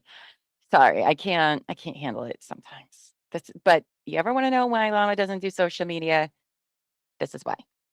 I see too many dumb things. Girl, you go on Reddit and I see equally stupid bullshit on Reddit. Yeah, but you only follow certain subreddits. I mean, that's it. Stupid people on all subreddits. Yeah, that's true, but not necessarily the same. I've seen dumber stuff, definitely dumber stuff posted on Facebook and X than I have on Reddit. Not saying a lot. There is a lot of dumb shit on Reddit too, but like, fuck. All right, so that is this. How many pages am I going through for this one? 6 through 8. Oh, this must be the last Is this one. all social media posts? Yes, that the plaintiffs Do have you attached. have a copy of the voice recording? No, I don't. No. I don't. I'll probably look for that though. All right. So this one was from a free Karen Reed Facebook, it looks like. Why did Karen recently say I'm dead if they get my phones? Well, cool. That's all right. So we're going with the Diller, do you know how the internet works? Do you know that the internet is mostly made of bots, especially on Facebook and X? These people very well could be bots basing this. You don't even know anymore, to be quite honest. But also, okay. So some randos on the internet are like, that's what he's using to certify his like belief that this is exact. See, the internet says, though, Your Honor, they agree. Okay, that leaves a lot to be desired, but sure, why not? All right, and then we have up next another reply. Okay. Jesus Christ. Okay. This one is a reply back from Karen to the dumb shit that the plaintiff just said to her. Let's read it and see what they have to say. How far Lowe should hire this guy? I'm sorry, but using the internet as your reasons, as your evidence here, and that you heard it on the internet, like, yikes. Not a great look. All right, so I'm reading pages 1 through 6. Okay, so plaintiffs and their counsel have now tripled down on their original misrepresentations to the court and make brand new false statements to the court in the response they filed at 11:35 a.m. this morning. Mindful, and by the way, this is still March 5th. Mindful of the court's noon deadline, Reed submits this final written submission to address those new misstatements in advance of tomorrow's hearing. First, plaintiff's counsel now states that the audio, which was included as an exhibit for the court's own review, was provided in an unaltered format and is anything but unambiguous. This is demonstrably false. In fact, when plaintiffs first filed their emergency motion and served it to counsel on February 23rd, they filed Exhibit J, the recording in question, along with a portion of the online post it was pulled from. Oh, here we go. Here's one. Sean McDonough at Leopard08 on X, it looks like. Breaking. Less than 48 hours after Turtle Boy Aiden Kearney issued a public denial that he ever recorded a one-party consent call with Karen, it's leaked on the internet. This says affidavit of Sarah Shipley, March 4th. It was not an accident that the copy of this post plaintiffs used ended in the middle of the first sentence. The full post states specifically that Ms. Reed said, "in the mud with Tolly" again. It does not say "I'm dead" as plaintiffs so boldly pronounced. Oh, so the plaintiffs just included this little image here. Did not click the more. Always click the more. But they're going to tell us what the more is. Oh. Breaking. Less than 48 hours after Turtle Boy, Aiden Kearney, issued a public denial that he ever recorded a one-party consent call with Karen Reed, audio has been obtained, which appears to be exactly what Turtle Boy has denied. Joe Flipperhead was right. Oh, I love court documents so much, especially when the internet comes in. The call captures Karen Reed completely dressing Kearney down, very emasculating, for getting her brought in the mud with Tolly again. After Ms. Reed's cellular devices were seized based on information provided to the MSP by a female Turtle Boy had professed his love for, even going so far as filming himself walking down a dark highway into oncoming traffic while telling this female how much he loved her. What is this about? Okay, hold on. In the words of President Richard M. Nixon, quote, "I probably should have burned the tapes." What are they talking? Okay, that got weird. But all right. So that they're saying that they heard something else. Okay. Then after Reed's counsel pointed plaintiff's inaccurate quotation out to the court and plaintiff's counsel by letter, and after the court directed plaintiff's counsel to deliver to the clerk of courts thumb drives containing the information and the links referenced in the exhibits to the motion, plaintiff's counsel sent exhibits to the court without copying defendant's counsel and surreptitiously replaced their original exhibit J with a new version. Sneaky. Specifically, when Reed's counsel tried to access the original link to Exhibit J after the court's order, the link did not work. Oh, there you go, Buffy. That's why it didn't work. Oh. When Reed's counsel asked plaintiff's counsel for a new way to view the exhibit, plaintiff's counsel provided it on March 4th, saying only that he had created a new link and have pasted it below, and that hopefully this will fix any issues with the exhibits. Oh, the thing that fucking Diller has bitched about for like the last 3 court hearings of things not working, and then coincidentally one of his things don't work. Okay. He then confirmed that these same documents had been sent to the court. A true copy of this email exchange is attached as Exhibit 2. However, the version of Exhibit J that plaintiff's counsel provided to the court and counsel in response to the court's request was different than the version filed with the court on February 23rd. The new version of Exhibit J appears without the text contained in the original and no longer refers to the damning text plaintiffs had previously cited, which proves they knew from the outset what Reed really said. Oh, so they removed the captions this time. Cute. Additionally, the new version of Exhibit J plays the same audio at a markedly slower pace than the original version's plaintiff's file. Oh my God. So you've altered it even more. Okay. This is no minor infraction. In fact, it is directly and unambiguously contrary to plaintiff's counsel's sworn statement in his affidavit that I provided audio for the court's review in the exact form it appeared on the internet and did not alter the sound or format in any way.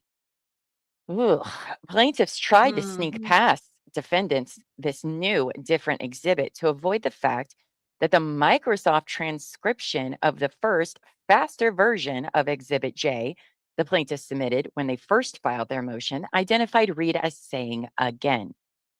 The slower second version they surreptitiously submitted without any disclaimer or explanation incorrectly transcribes the word as dead.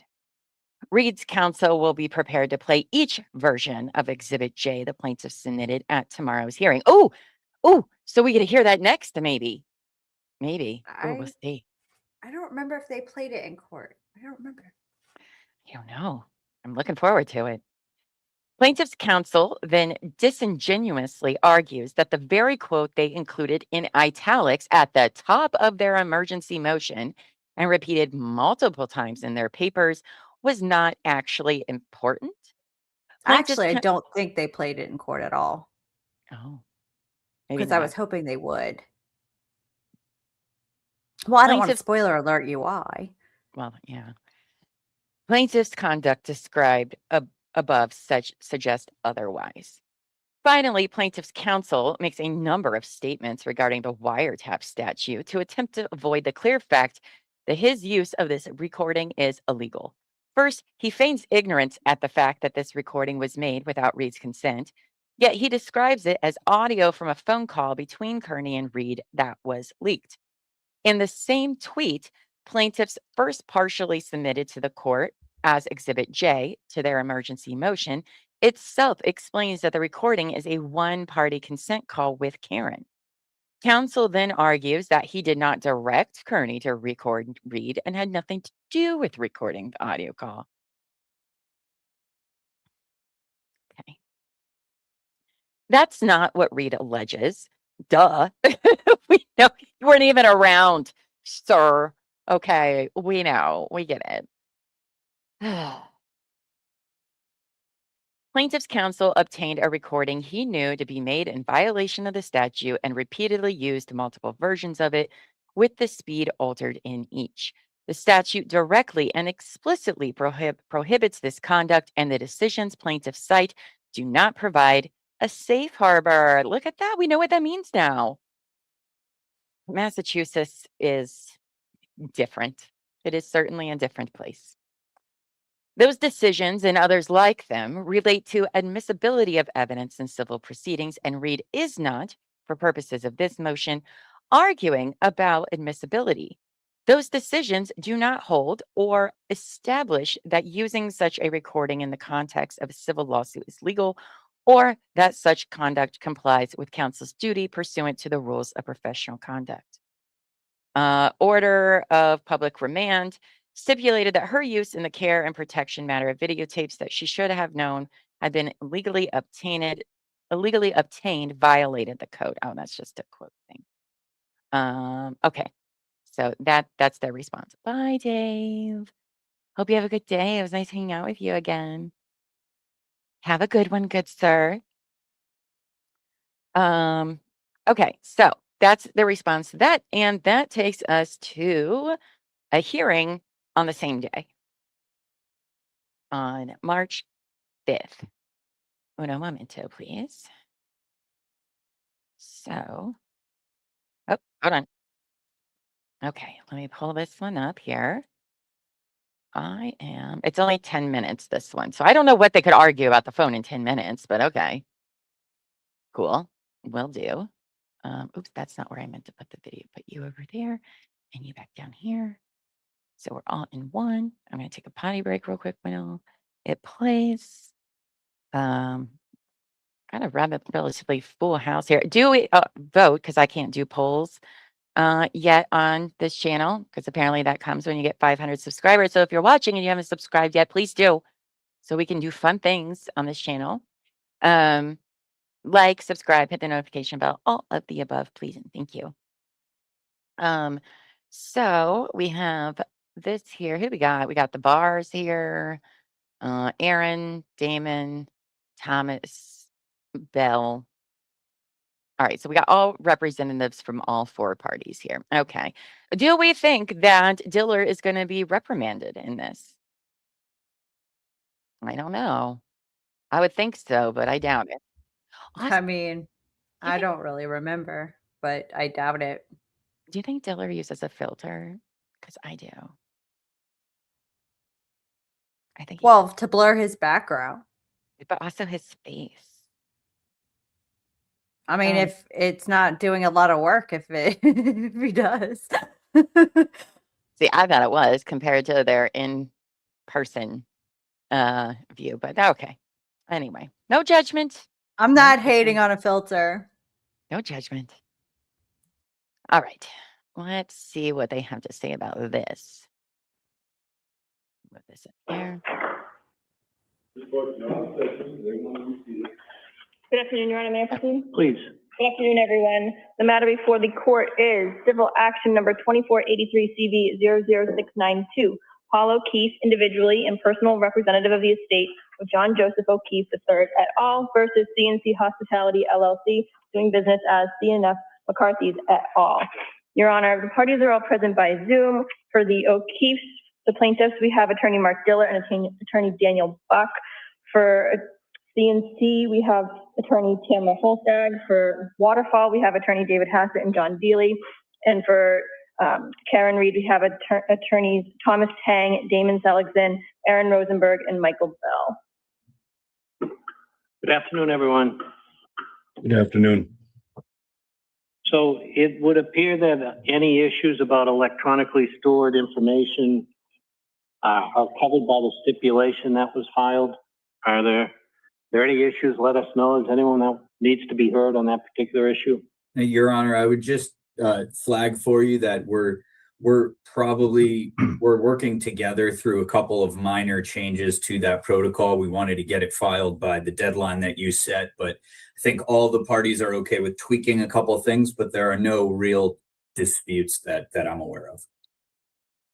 Okay, the next issue to talk about is whether there have been any issues accessing the discovery produced by Ms. Reed. Do the plaintiffs have any further issues to raise? So we met collaboratively as a group as recently as Monday of this week to discuss Attorney Buck, just hang on. For the record, it's Attorney Buck speaking. Go ahead. Apologize. Counsel for all parties met as recently as Monday and discussed the plaintiffs had been having an issue maintaining a certain file structure that Ms. Reed's counsel had made us aware that the production holds, but we have discussed an alternative means of obtaining native files with that same structure via an external drive tomorrow morning at the in-person hearing, so that we will have the files in the form they had been sent with the load file, as well as a native form with the folder structure that Ms. Reed's counsel has made us aware exists. Okay, do any of the defendants want to address any of that? Okay, so hearing none, let's talk generally about discovery and depositions. How have the depositions that have been noticed progressed? We, Your Honor, for Ms. Reed, this is Attorney Rosenberg. Ours are coming up in the next 10 days-ish is the first one that we noticed. I think one of those dates is going to have to get moved because of the witnesses' availability, but we're hoping to move it very, very close to the original date. And beginning with those depositions, we've got, I mean, you saw when we submitted our notice, but we have a number kind of running for the next few months. So we haven't started yet, but that's not a change in what we told you last time.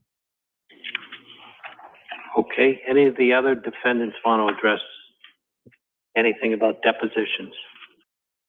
Judge, hearing none, how about go ahead. David Hassett for Waterfall. Judge, I just want to point out that we did notice 2 depositions, and there's quite a bit of overlap, as the court is aware, based on the previous submissions with the witnesses that Reed's counsel has deposed. So these are depositions in addition to those. There's 2 of them. Okay. Plaintiff? We've noticed 3 depositions, Your Honor. This is Attorney Mark Diller, and we're working out some dates for 2 of them because the witnesses weren't available, and so we'll be scheduling those, and we'll continue to notice depositions as we get up to speed with the discovery. So, Attorney Diller, what about written discovery? Both to you and from you. Yeah, so we've complied with Karen Reed's discovery to us. We are finalizing discovery for the bars and have been in communication with them about the discovery they propounded on us. We have propounded additional discovery on Reed and third party Norfolk District Attorney's Office, and anticipate that there may be some additional third party discovery that we'll be seeking documents from. Okay. How about on Ms. Reed's side as far as written discovery? So we have been continuing to try and track down documents that third party subpoena recipients owe. Two of the recipients that we discussed, Your Honor, at a prior conference were the Town of Canton and the Mass State Police. Both of them have had subpoenas pending since August or September. They've, as I'll take the state police first, they first indicated that they had a lot of documents to look at, which, you know, we tried to be reasonable and say, you need to satisfy your obligations, but, if it's going to take you time, it's going to take you time, understanding that there likely were a lot of emails and communications internally about this. We were told that they had something over 50,000 emails that would have been responsive and that they were going to review them. They asked for more time. Eventually, they said they'd produce by the end of February. Just got a production yesterday that has about 300 pages of emails. I don't know why that is. I immediately sent follow-up to the state police's outside counsel. I'm waiting to hear back from him, but I wouldn't be surprised if very soon you see a motion to compel against the state police.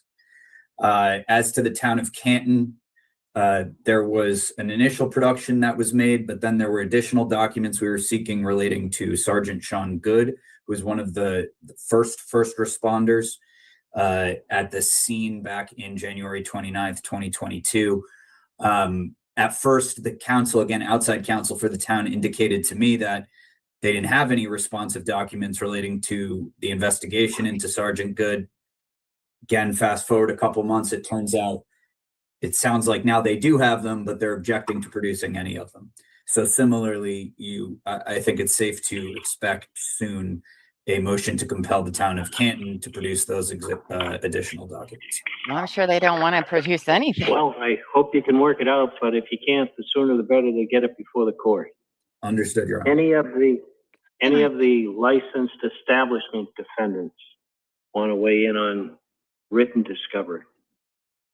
Your Honor, Tamara Smith-Holtzlag for CF McCarthy's.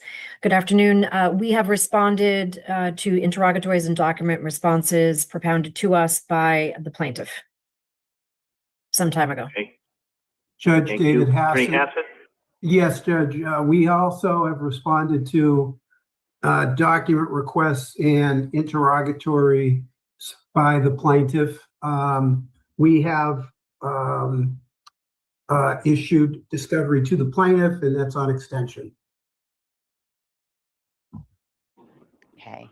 Okay, so we already have another status date of the 31st that we can reassess where we stand on discovery. Are there any other issues any of the parties want to raise this afternoon?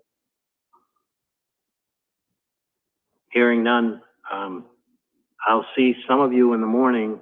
Because there's another one. I will one. say to Attorney Diller and Attorney Seligson, or whoever Attorney Diller's been communicating with, and I'm not accepting it as true or anything like that, but it's concerning for me to read that there have been attempts for 9C conferences concerning a preservation protocol, and Attorney Diller feels like he hasn't heard back. Yep. So hopefully within the next 18 hours, you can, if that is true, you can take care of that and try and keep talking, okay? We don't need to get into the minutia of it at this point. Just one very quick comment, Your Honor. We've had 2 telephone conferences with Attorney Diller about this. We've had conferences. We're in the process of considering his proposal, and we will get back to him promptly. That fucking guy, Okay, man. we'll see who we see tomorrow morning. Thanks very much. Thank you. So, hold on, don't play that. We're not trying to play that yet. Okay. Oh, that guy, I'll tell you what, he is something, isn't he?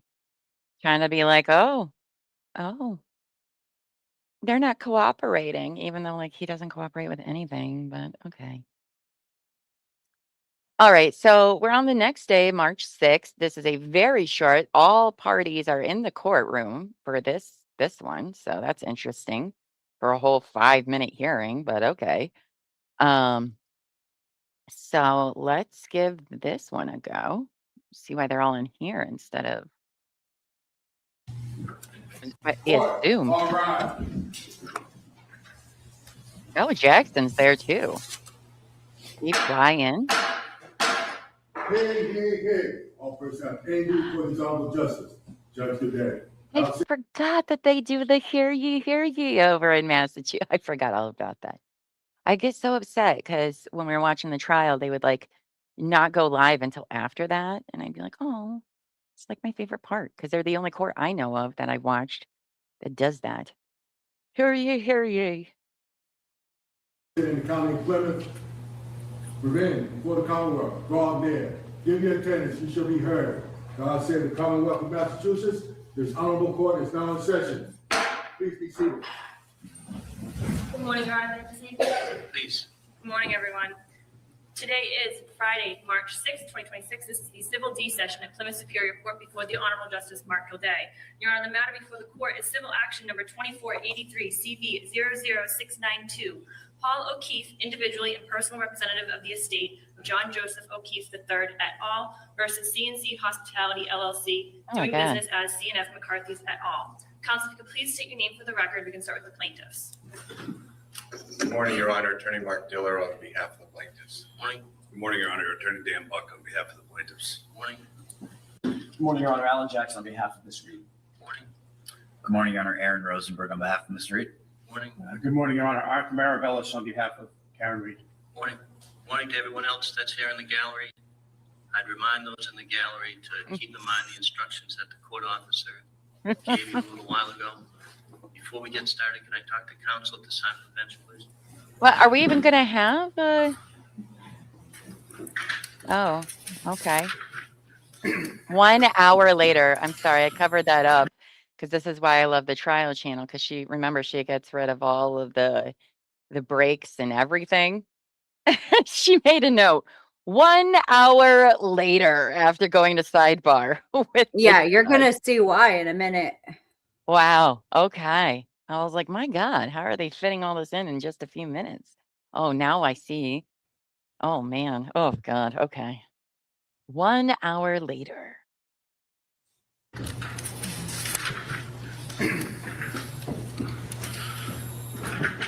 So the parties have consulted, and I understand there's a consensus moving forward, hopefully. So Attorney Diller, why don't you set forth what's been agreed to? Your Honor, thank you for the opportunity to meet and confer. The parties have met and conferred. The agreement that we have in place is the plaintiffs are going to withdraw the current motion that's sitting before this court. The parties have agreed to act in an expedited fashion towards either reaching a stipulation or some agreement as to how to deal with the issue for the phones on or before the date that they get released back into the custody of Karen Reed. And we have agreed that we will continue to work in good faith towards that end. I also want to acknowledge to this court and to Ms. Reed that I was mistaken when I interpreted her words to say, I'm dead, I'm effing dead. Oh. Oh. Ms. Reed?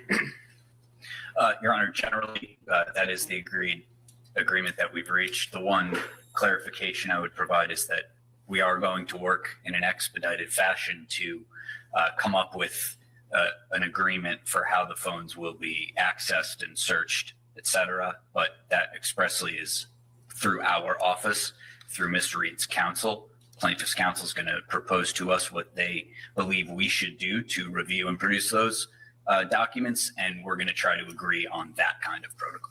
And absent an agreement, you'll come back. Correct, Your Honor. Okay, and the prior agreements relative to the extractions. Oh, Karen does look great. You were right, Correct. Amy. I missed seeing her earlier. Much more blonde. Counsel for Ms. Reed have agreed, consistent with the temporary order that I put in, that there'll be no deletions or anything made from the phones, correct? That's correct, Your Honor. All right, so I'll just keep that order in place, and if you need my assistance, not that I did very much today, but if you need it the next time, let me know and we'll give you a date, okay? Thank you, Your Honor. Thank you, Your Honor. Very much. So, there's still a few more minutes. Why? Are they just watching Karen the whole time? Oh, yeah, they're just moving about. Moving about. Yeah. I knew we didn't hear it in court, and I remembered that part. I was like, oh, that's right. Because when I was watching it, it was like, oh, yeah, by the way, we're sorry. We were wrong. So, do you think his formal apology to Karen on the record was to avoid sanctions? Because I do. I think they were like, you know what? We won't go for the sanctions if you publicly apologize and say that is not what she said. I don't know that to be true, but they were back there for an hour. So I don't know. Yikes. Haas, I want those embarrassing. sidebars. I know, right? Well, I think they did it in camera, didn't they? Or was it a sidebar? He said Uh, sidebar. He didn't. I don't okay. know. Yikes. So they all agree that's not what was said. So it doesn't even matter at this point anymore. Yikes. I did love that. I did love that for him. Because, like, yeah, bro. That's why I didn't spoiler alert it for you. I remembered this happening and watching Yeah. it like, oh, okay. I feel like he was laid into in person, is what I think. They're like, the fuck? First of all, you got it off the internet. Two, because it sounds very problematic. All right, so let's switch back over here because we are now back on this. So, obviously, on the 6th, the plaintiffs withdraw their emergency motion for a TRO, and now that makes sense. That's regarding the phones. So that's what that's regarding. Then on March 17th, we have Marley Horowitz is added to the plaintiff's legal team.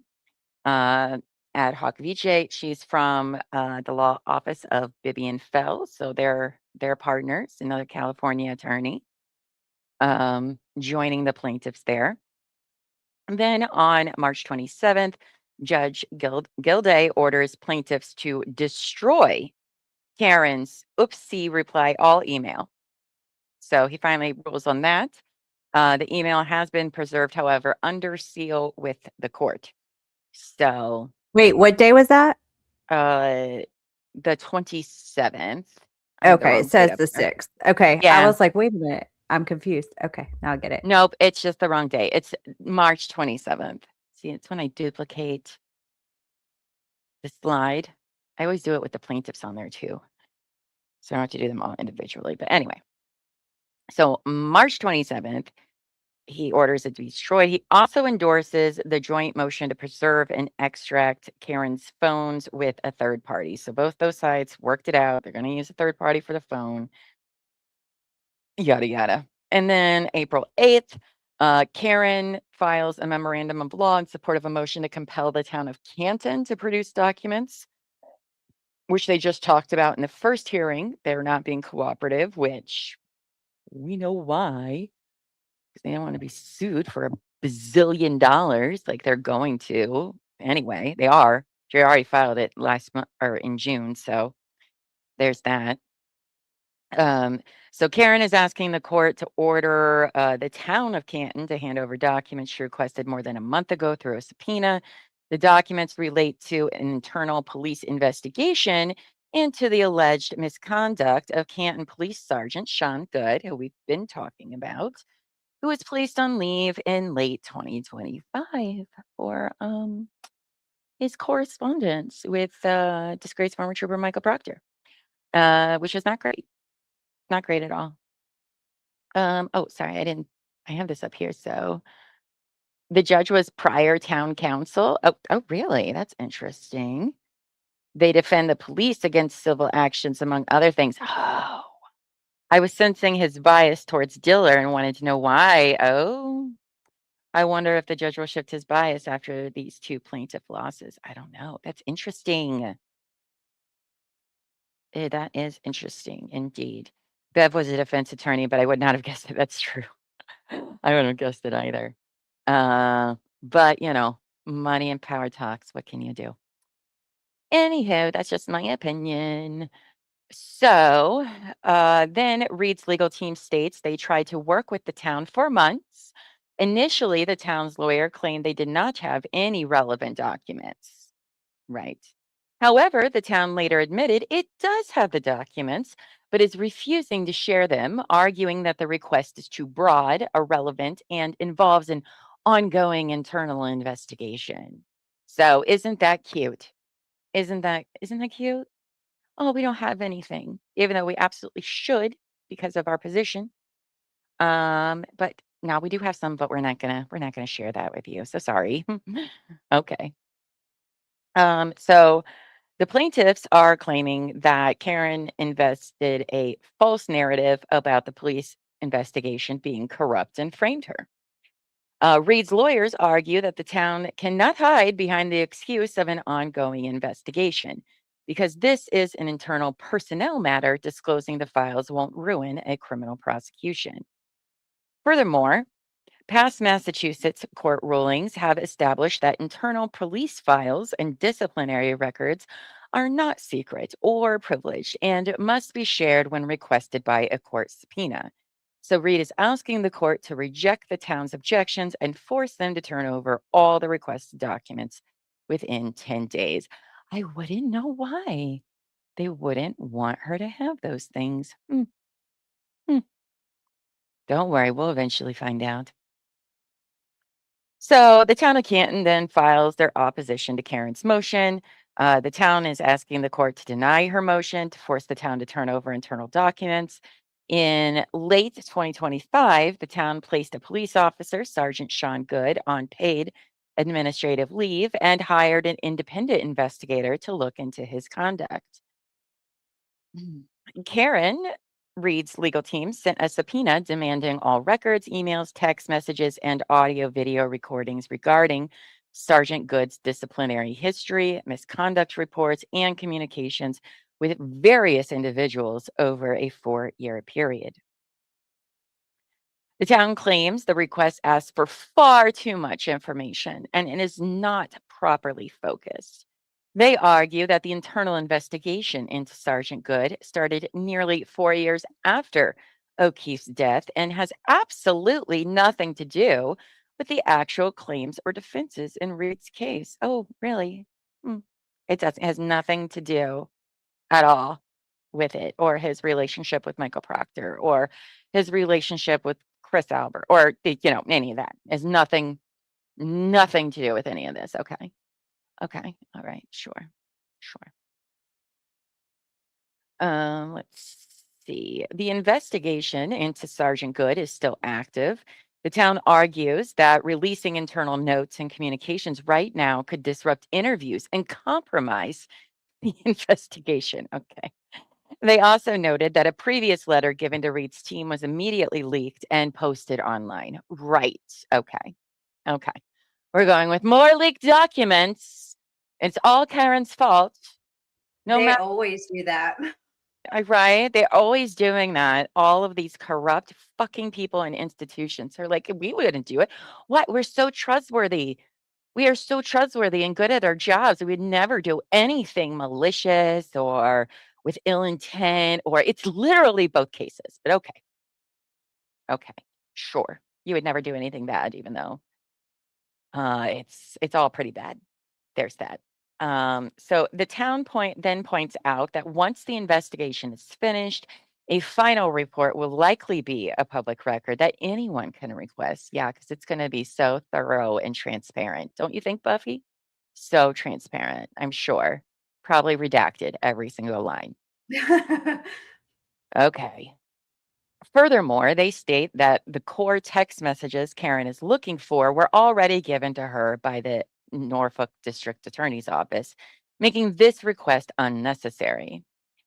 The town wants the judge to completely deny Karen's request. If the judge declines or decides the town must hand over documents, the town asks that the judge heavily limit what needs to be shared in order that the documents be kept under seal so they cannot be leaked online. Do you mean so you don't have more angry city council meetings? Do you want them hidden from the taxpayers in your area who are going to be fucking pissed? Are they talking about Good's text messages? Because they are out. Yeah, they're referring to his conduct or whatever. But Reed's team is saying that's not enough. That's not all of it. Okay, maybe not in April, but they are released now. Yeah, I don't know any of that, just at the time. Or maybe that's what they're talking about. We're already leaked, but they said it was a letter. So No, I'm not talking about that. I'm saying that whenever they said that they're going to make it public, I believe they did. It's documented now, I believe. Oh, the investigation that the town was doing. Okay, sorry, I misunderstood. Well, it's either in that or it's probably in her lawsuit of accusations to the Canton Police Department and the Massachusetts State Police, because it's not great. Those filings are not great for them. But I'll have to add that to my list of things to find. I did not know that. He'll say, I do, yeah. Sergeant Good's texts are about as good as Proctor's. Ugh. Yikes. That guy's a fucking doofus. I'm glad I picked the picture of him. I did. That's him right here. That's Sergeant Good. That fuckface. He testified in the first trial, I believe. Yeah, he did not do, he was not. No, he did. Who's the other one? Tolly, I think, testified in the second. I don't remember Good testifying in the second one. He was Good was definitely in the first one. I don't believe he was in the second one. Yeah, because they didn't call Proctor either. There was I think that's right. reasons. Oh yeah, there were some very, very big serious reasons. Yikes. So then Karen replies back to the town. Her lawyers argue that these records are highly relevant because the fairness and reliability of the initial police investigation are central to the family's lawsuit against her. They also argue that there is no legal basis for a town to delay a court case just because it has an ongoing internal investigation. Regarding the town's claim that Reed might immediately leak these sensitive documents to the media, her lawyers call this claim dishonest, pointing out that they previously offered to keep the documents strictly confidential while the town's investigation was ongoing. But the town ignored the offer and then claimed to the court that the option was never presented. Oh, what? What is this? Let's, you know what there are? There's emails. There's emails attached to Karen's filing here. Of course. So let's read some of those emails. Again, I'm not They going to got the put them. receipts. Not going to put them on here because I didn't redact anything. So there's that. So let's scroll down because they work backwards. Okay. So David Carowan, I don't know, that guy that's pictured here, this guy, he represents the town of Canton, by the way. So on February 20th, he reached out to Aaron Rosenberg. Attorney Rosenberg enclosed, please find the Canton Police Department's objections to the subpoena regarding the above referenced matter. A physical copy has been mailed to your attention as well. Then Aaron responds back on March 23rd of this year. Attached is defendant Karen Reed's motion to compel the town of Canton to produce documents pursuant to the non-party subpoena and her memorandum of law and support. I understand from our previous phone conversations and email exchanges that you are not willing to produce any documents in response to the relevant subpoena. If I am incorrect, or if you believe further conversation pursuant to Superior Court would be productive, please let me know, and I'm happy to schedule a time with you. So, okay. Scroll up. All right. So David responds back to him. Oh, this is from January 30th. Oh, they're not even in order. Dear God. Okay. So this email is from David, the town, to Rosenberg. I am emailing to follow up with your previous correspondence with Attorney Kenny from my office and your request for additional records related to the subpoena issued to the town of Canton on or about July 22nd, 2025. I was hoping to set up a call for us to briefly disclose this matter. Do you have some time available soon? Blah, blah, blah, blah. Yes, I'm available then. Cool. When are we speaking next week? Cool. All right. So then Aaron messages him February 10th, messages David, aka Town of Canton. David and Chris, thanks for the time last week. As we discussed, attached is a second, more discreet subpoena specifically relating to the investigation into Sergeant Good, any misconduct in communications between Sergeant Good and relevant individuals in our case. Please confirm that you accept service of the subpoena on behalf of the town of Canton Complete Police Department. During our call last week, I explained that I had given the town the benefit of the doubt when Jamie told me that the town, including its council, did not possess further documents that would be responsive to requests like this. It sounds like the town may now possess at least some such documents, and they need to be produced. I understand that the town has some concern about disclosing documents relevant to an active investigation. And although that is not a valid objection to a properly issued subpoena in a civil case, I am willing, as I said on the phone, to consider limited confidentiality restrictions on these documents, which would be effective until the investigation is completed. If you would like to propose such restrictions, let me know. Otherwise, please produce responsive documents pursuant to the subpoena. Then Aaron messages him again the next day on February 11th. Please confirm today that you accepted the service of the subpoena. Otherwise, we will serve the department directly. Then that same day, February 11th, David finally gets back to Rosenberg and says, yes, as discussed, I accept your service on behalf of the Canton Police Department. My office is coordinating with the department, and I will hopefully be able to follow up with you shortly regarding the subpoena.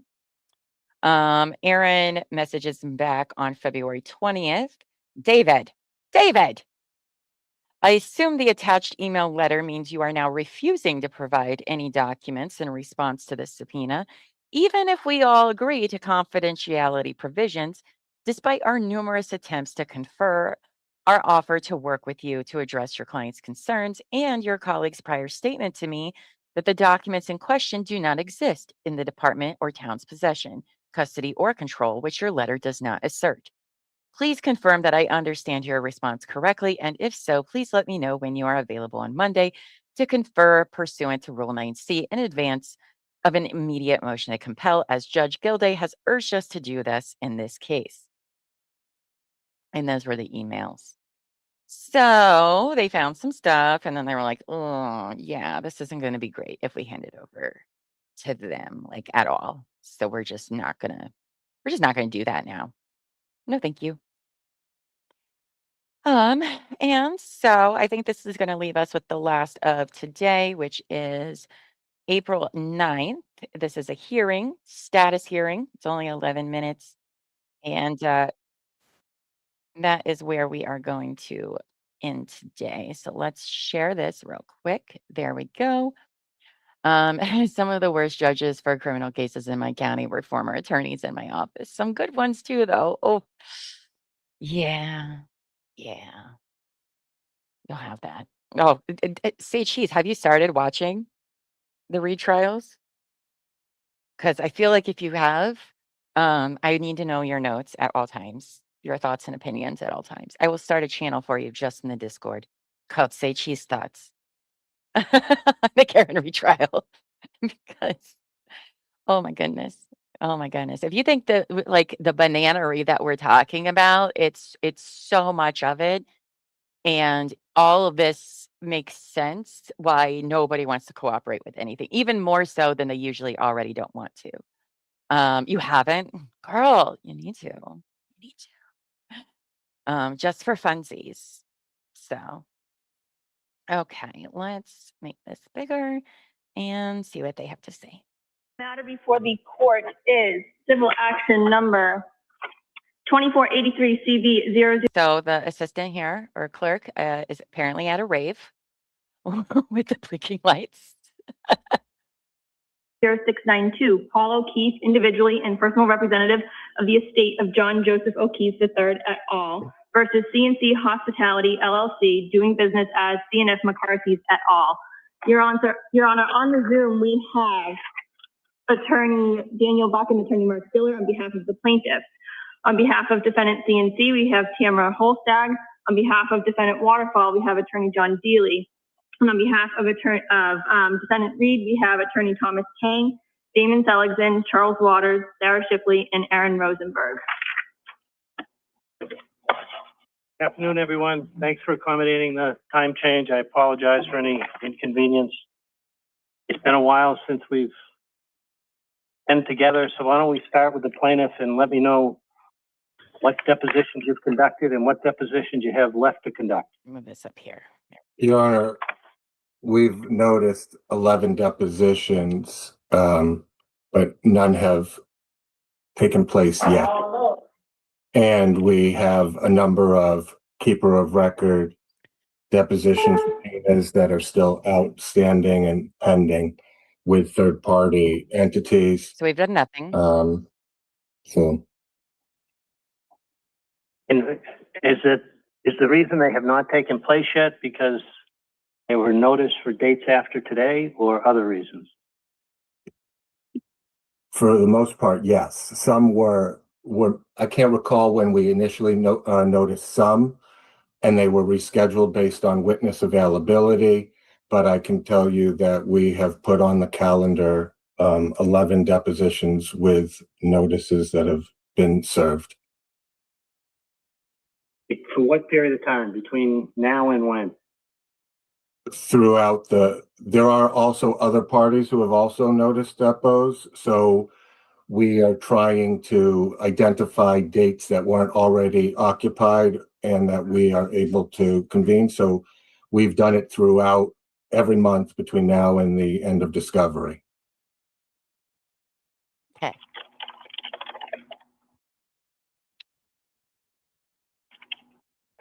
Attorney Smith-Holzag, how about your client? What depositions have you noticed?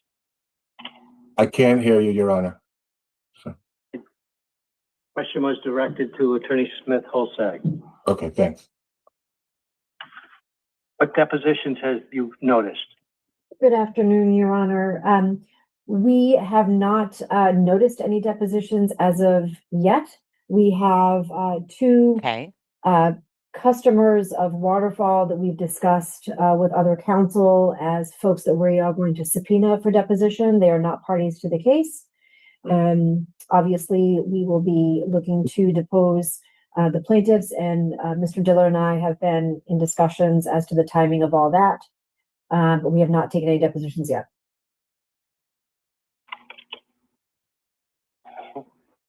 Attorney Daly? It's Attorney Hassett, Your Honor. We've noticed 4 depositions, Your Honor. There are witnesses at either of the bars in question on the evening and morning that's relevant to the case. And we've also noticed the deposition of the state police toxicologist who did an retroactive extrapolation. Wasn't great. And I believe we have one keeper of the records out, Your Honor, but the documents, I think, in connection with that have already been produced. Those depositions are scheduled to take place early July. That's if that's not an indicator how bad that witness was, the blood alcohol lab that did backwards math, that the bar defendants are like, yeah, we're going to depose that person. It's going to be very helpful for us, actually, if that's any indication to the state's witnesses of the trial. Yikes. They're like, yes, let's depose that lady. Though nobody's done anything yet, so that's great. Yes, please. Like, share, subscribe. Thank you for the reminder, Mark. I love it. Are you surprised at all that literally nobody's been deposed yet? I am Attorney Rosenberg, Your Honor. What depositions have you noticed? Which ones have you taken? So we've I don't know what he's going to say, but no matter what, he's probably the one that the judge is going to yell at. Not everybody else who has done fuck all for over 2 years at this point. But because tell me why. All right. So you have the bars being like, well, there's some customers we wanted to put. Why haven't you done that already? I'm just saying, like, you've been able to do that this entire time, but okay. So I'm sure this is going to go back on Rosenberg, of course. Noticed all of the depositions that we previously identified. We'd already had them noticed as of the last status conference. The first one that we have is actually coming up on this Tuesday, and then we've got them scheduled, as Mr. Diller said, the bulk of the summer, and Mr. Diller's recently noticed additional depositions that are, for the most part, after the ones that we've noticed. We'll have some dates that are going to have to move and have already had to move because of various people's availability, but we've got all of them locked in, relatively speaking, between roughly next week and the beginning of July. Spoiler alert. No. Just what? How hopeful? How hopeful It's Rosenberg adorable. feels. He is. He's bright-eyed, bushy tails. He's like, we got a plan. We got it all planned out. It's going to start next week. We are ready to go. It does not work out. Spoilers. Oh, yikes.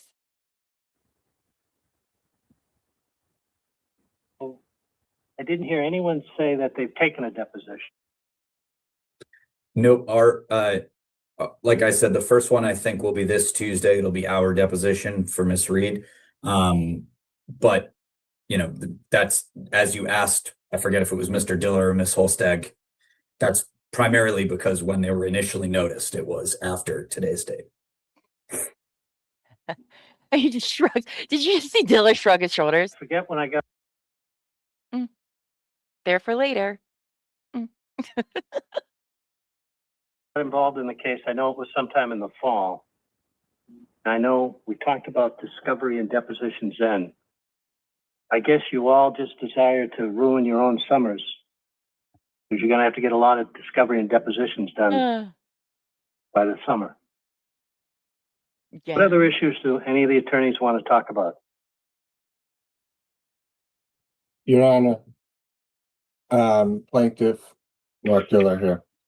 We also have a pending motion, or not a pending motion, excuse me. We have a pending subpoena to the Norfolk District Attorney's Office relative to the matter that they're prosecuting against Mr. Carney, Aidan Carney. I've met and conferred because they stated that they cannot produce a number of those documents because there's a pending prosecution there. So we've talked to them. We're going to try to intervene into the criminal matter to seek access to those documents that were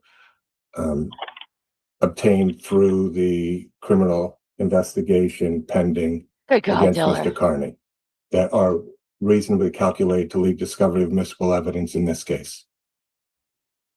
When are you going to do that? I'm sorry, I didn't hear you.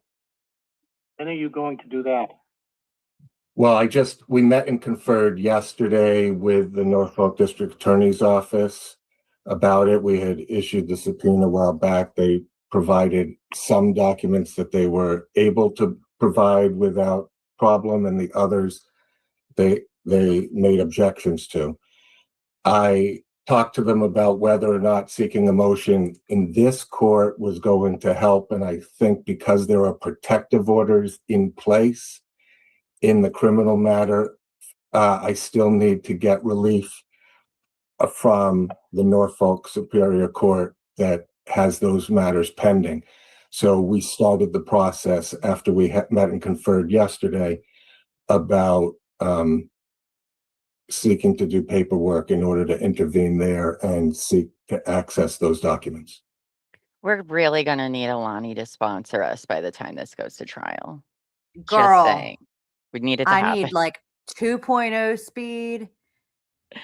Oh my God. So painful. My brain starts thinking about my grocery list and my laundry list while he's talking, and I've missed the entire conversation. Oh gosh. His face always cracks me up. He's like, I don't know. I'm just here. I don't know. Yikes.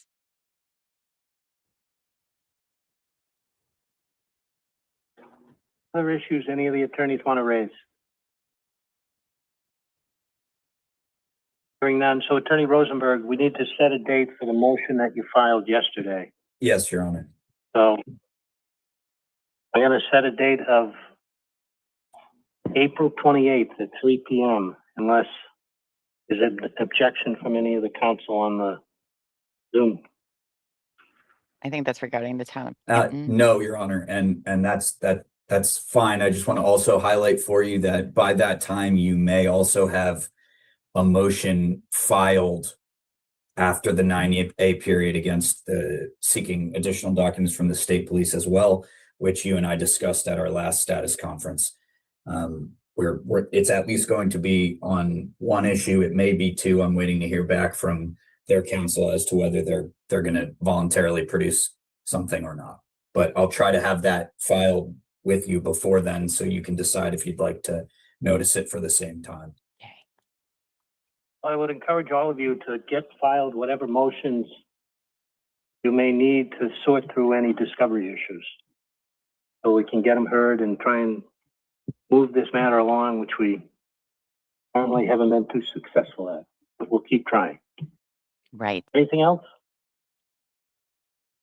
All right, so why don't we set a status date as well for, same thing, talking about discovery for May 7th. Does that date not work for any of you? We do have a deposition scheduled as of right now. What time? In this case, at 10 a.m. Well, hopefully you'll be done by 3 o'clock. I highly doubt that, Your Honor. Who is it? Is that Proctor's? Excuse me? Who is the deponent? It's one of the state police detectives, Brian Tully, Oh, as of right Tully. now. There is a chance that that Okay. moves because of availability, Yeah, but probably. I would just suggest we don't have anything on the 8th. If the Availability. court's available on the 8th, that way we wouldn't have to worry about it. Get through the 8th. But we'll leave it on the 7th. We'll put it on at 3 o'clock and then give you incentive to maybe get the thing done within 5 hours. We don't care about the Look quality at Okay, Your Honor. I deposition. mean, Just a fast these are going to one. be lengthy depositions, and we've got Did three you see different. John Dealey's face? He starts laughing. Watch Dealey up here. We'll give you incentive to maybe get the thing done within 5 hours. Okay, Your sir, Honor. I mean, do you know what these this are going to judge- be lengthy Do depositions. you know what this case is about? Like, do you know anything about this case at all? Because I'm like, do you think this is going to be done in 5 hours? Right. They are literally the most invasive witnesses I've ever seen on stage. No matter what, everybody that took the stand in these things were so evasive and shady and weird. I don't think 5 hours is even enough for any of these people. But Not okay. for the questions they want to ask that you can ask No. at a deposition. Like, you can't ask in a criminal trial. Like, I'm just saying, like, I don't think so. Oh gosh, what? Oh my goodness, this guy. And we've got three different parties that are all going to ask questions. I think it's highly, highly unlikely that that's going to be able. Four parties actually, but Four parties. You're right. 5 hours is a long time. So I hope you can get it done. So we'll see everyone. Whoever wants to appear on the 28th, we'll see you then. And otherwise, we'll see you on May 7th. at 3 Waters down p.m. here. Thank you, Your Honor. Thank you, Your Honor. Thank you. And Your Honor, Thanks just very for much. clarification, Your Honor, just for clarification, those hearings are both via Zoom? Yes, they Okay. will be. All right, so this matter is continued to April 28th, 2026 at 3 p.m. for the motion hearing. That will be via Zoom. It is further continued to May 7th, 2026 at 3 p.m. for status of discovery. That is also via Zoom. Thank you all. Thank you. Did you see Damon got new glasses? They're black red. So just She's saying. so fancy.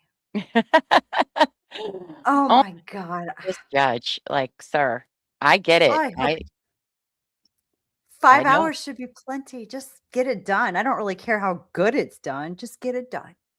So 5 hours to question the police about being corrupted police. That's enough. Because obviously we're going to solve that in 5 hours. Oh my God. Yikes. It doesn't happen. It doesn't happen. Most of nothing happens. Well, friends, that's where we're going to leave off today. We'll be, that brings us through April. We'll start off with May 4th, 2026. When we come back to this, it starts off with several more hearings.